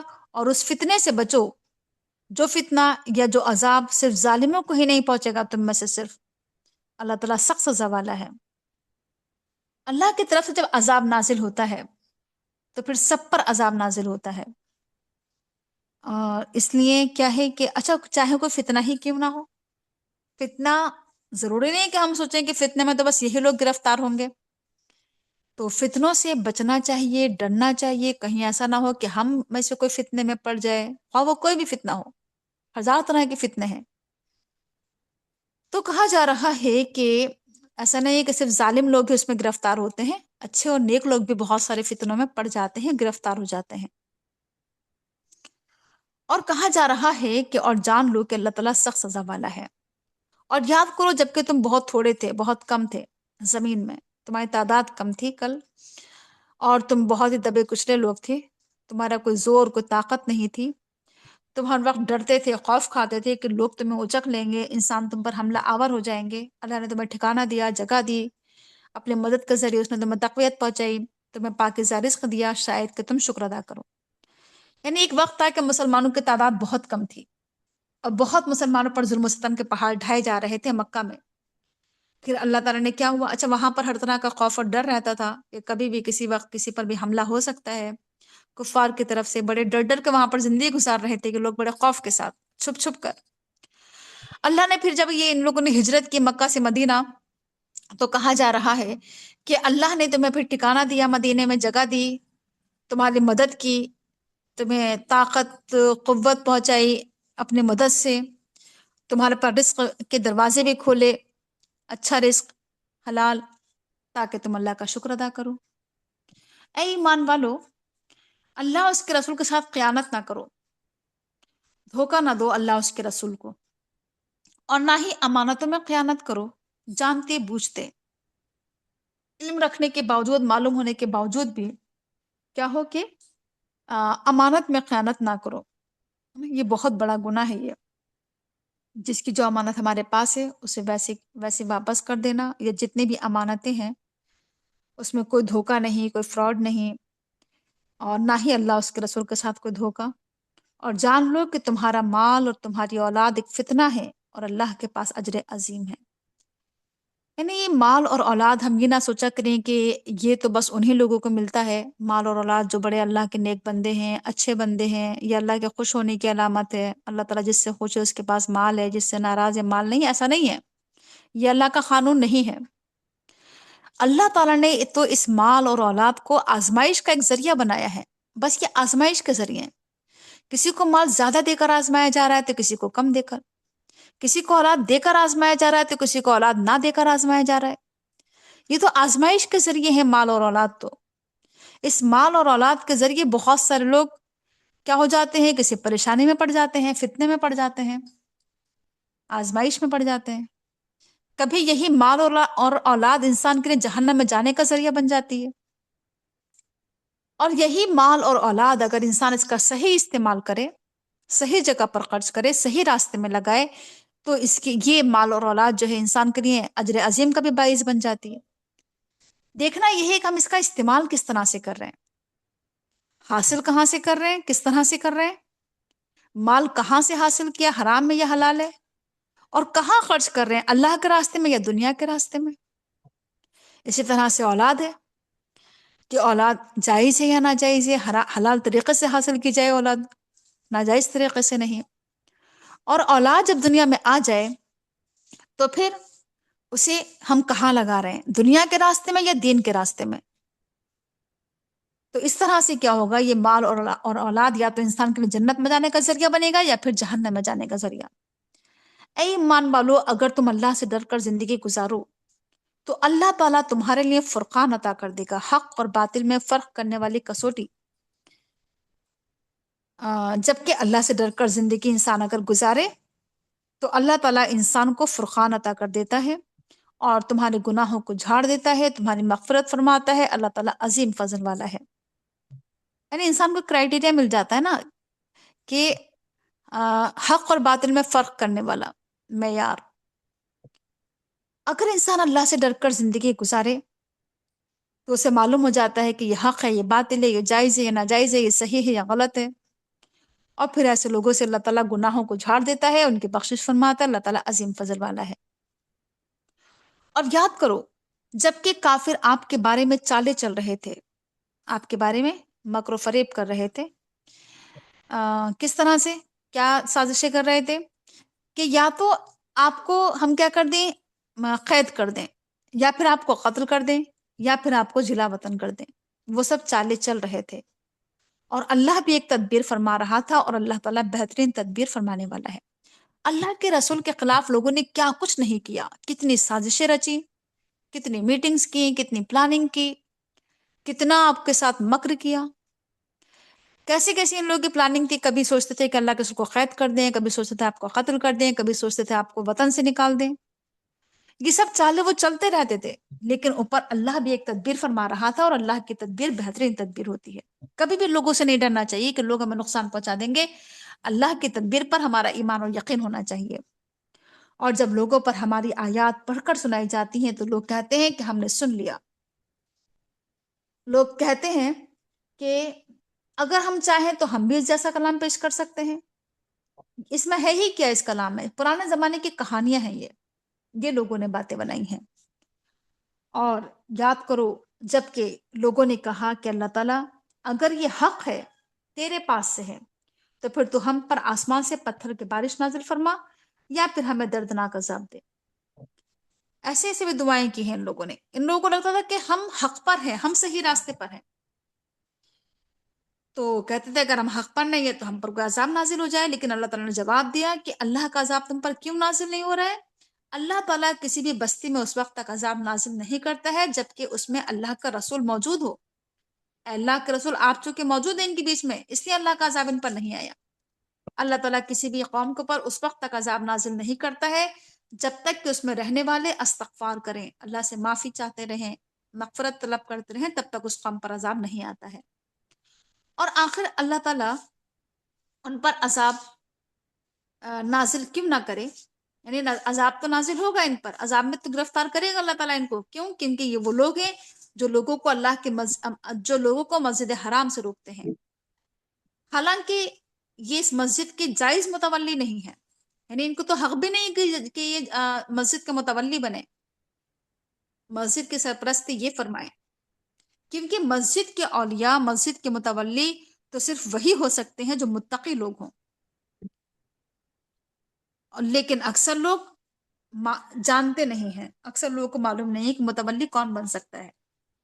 ان کی تو نمازوں کا حال یہ ہے، ان کی عبادتوں کا تو حال یہ ہے کہ بیت اللہ کے پاس ان کی عبادتیں کیا ہوتی ہیں؟ بس یہ سیٹیاں بجاتے ہیں، تالیاں پیٹتے ہیں، یہ ان کی عبادتیں ہیں. یعنی کچھ لوگوں نے عبادت اس طرح سے سمجھ لی ہے کہ بس گانے بجانے اور یہ کہ تالیاں پیٹنا اور یہ کہ بہت ساری اس طرح کی چیزیں آپ دیکھیے کہ جہاں پر شرک ہوتا ہے. جیسے پہلے زمانہ جاہلیت میں خانہ کعبہ کے پاس یہ لوگ سمجھتے تھے کہ عبادت بس یہ ہے کہ سیڑھیاں بجائی جائیں، تالیاں بجائی جائیں. آج بھی آپ دیکھیے کہ جہاں پر شرک ہوتا ہے وہاں پر اس طرح کی چیزیں ہوتی ہیں، ہے نا، کہ اس طرح کے وہاں پر میوزک اور قوالیاں اور تالیاں اور یہ سب کچھ ہوتا ہے. بس تم عذاب کا مزہ چکھو جو تم کفر کرتے تھے. بے شک وہ لوگ جو کفر کرتے ہیں وہ اپنا مال خرچ کرتے ہیں. کیوں؟ تاکہ وہ لوگوں کو اللہ کے راستے سے روکیں. یعنی آپ سوچیے ذرا کہ ان کا مال خرچ کہاں پر ہو رہا ہے کافروں کا؟ وہ اپنا مال اس لیے خرچ کر رہے ہیں تاکہ وہ لوگوں کو اللہ کے راستے سے روکیں. تو کہا جا رہا ہے کہ وہ اور بھی اس راستے میں اپنا مال خرچ کرتے رہیں گے. ابھی تو اور مال خرچ کریں گے وہ اس راستے میں لوگوں کو اللہ کے راستے سے روکنے کے لیے. اور پھر یہ مال ان کے اوپر حسرت کا ذریعہ بن جائے گا، افسوس کا، ندامت کا، شرمندگی کا. کیوں؟ کیونکہ کل یہ مغلوب ہو جائیں گے، ہار جائیں گے، اور کافروں کو اللہ تعالیٰ جہنم میں اکٹھا کرے گا. تاکہ اللہ تعالیٰ الگ کر دے خبیث کو طیب سے، پاکیزہ کو اس سے ناپاک سے اللہ تعالیٰ الگ کر دے، گندگی کو پاکیزگی سے چھانٹ کر الگ کر دے، خبیث اور طیب الگ الگ ہو جائے. کل آخرت میں گناہگار لوگ اور نیک لوگ الگ الگ چھانٹ دیے جائیں گے. اور پھر جتنے برے لوگ ہوں گے سب کو ایک کے اوپر ایک رکھا جائے گا تحت برتح، اور سب کو ایک ساتھ جہنم میں پھینک دیا جائے گا. یہ قصارے والے لوگ ہیں، یعنی اتنی ذلت و رسوائی کے ساتھ ان سب کو جہنم میں ڈالا جائے گا. اے نبی کہہ دیجئے کافروں سے کہ اگر وہ باز آ جائیں تو ان کے گناہوں کو معاف کر دیا جائے گا. جو کچھ پہلے ہو چکا ہے، جو گزر گیا سو گزر گیا. تو کیا ہے کہ زمانے جاہلیت میں جو گناہ کیے انہوں نے وہ معاف کر دیے جائیں گے اگر یہ باز آ جائیں اپنے کفر سے.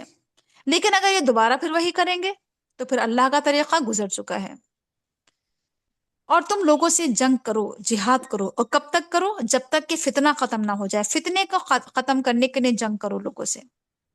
اور کب تک جنگ کرو؟ جب تک کہ دین پورا کا پورا اللہ کے لیے نہ ہو جائے. جہاد کا جو مقصد ہے، جہاد کا مقصد یہ ہے فتنے کو ختم کرنا. جہاد کا مقصد یہ ہونا چاہیے کہ دین اللہ کے لیے قائم ہو جائے، اللہ کے لیے پورا ہو، اور اللہ کے لیے دین باقی رہے. تو دین کو کیا کرنے کے لیے؟ قائم کرنے کے لیے جہاد کرو. پس اگر لوگ باز آ جائیں تو اللہ تعالیٰ ان کے اعمال دیکھ رہا ہے. لیکن اگر لوگ رخ موڑیں، پیٹ پھیریں، تو جان لو کہ اللہ تمہارا مولا ہے اور اللہ تعالیٰ بہترین مولا اور بہترین مددگار ہے. سبحانک اللہم و بحمدک، نشہد ان لا الہ الا انت، نستغفرک و نتوب الیک. السلام علیکم ورحمۃ اللہ وبرکاتہ. وعلیکم وعلیکم السلام السلام ورحمۃ ورحمۃ اللہ. اللہ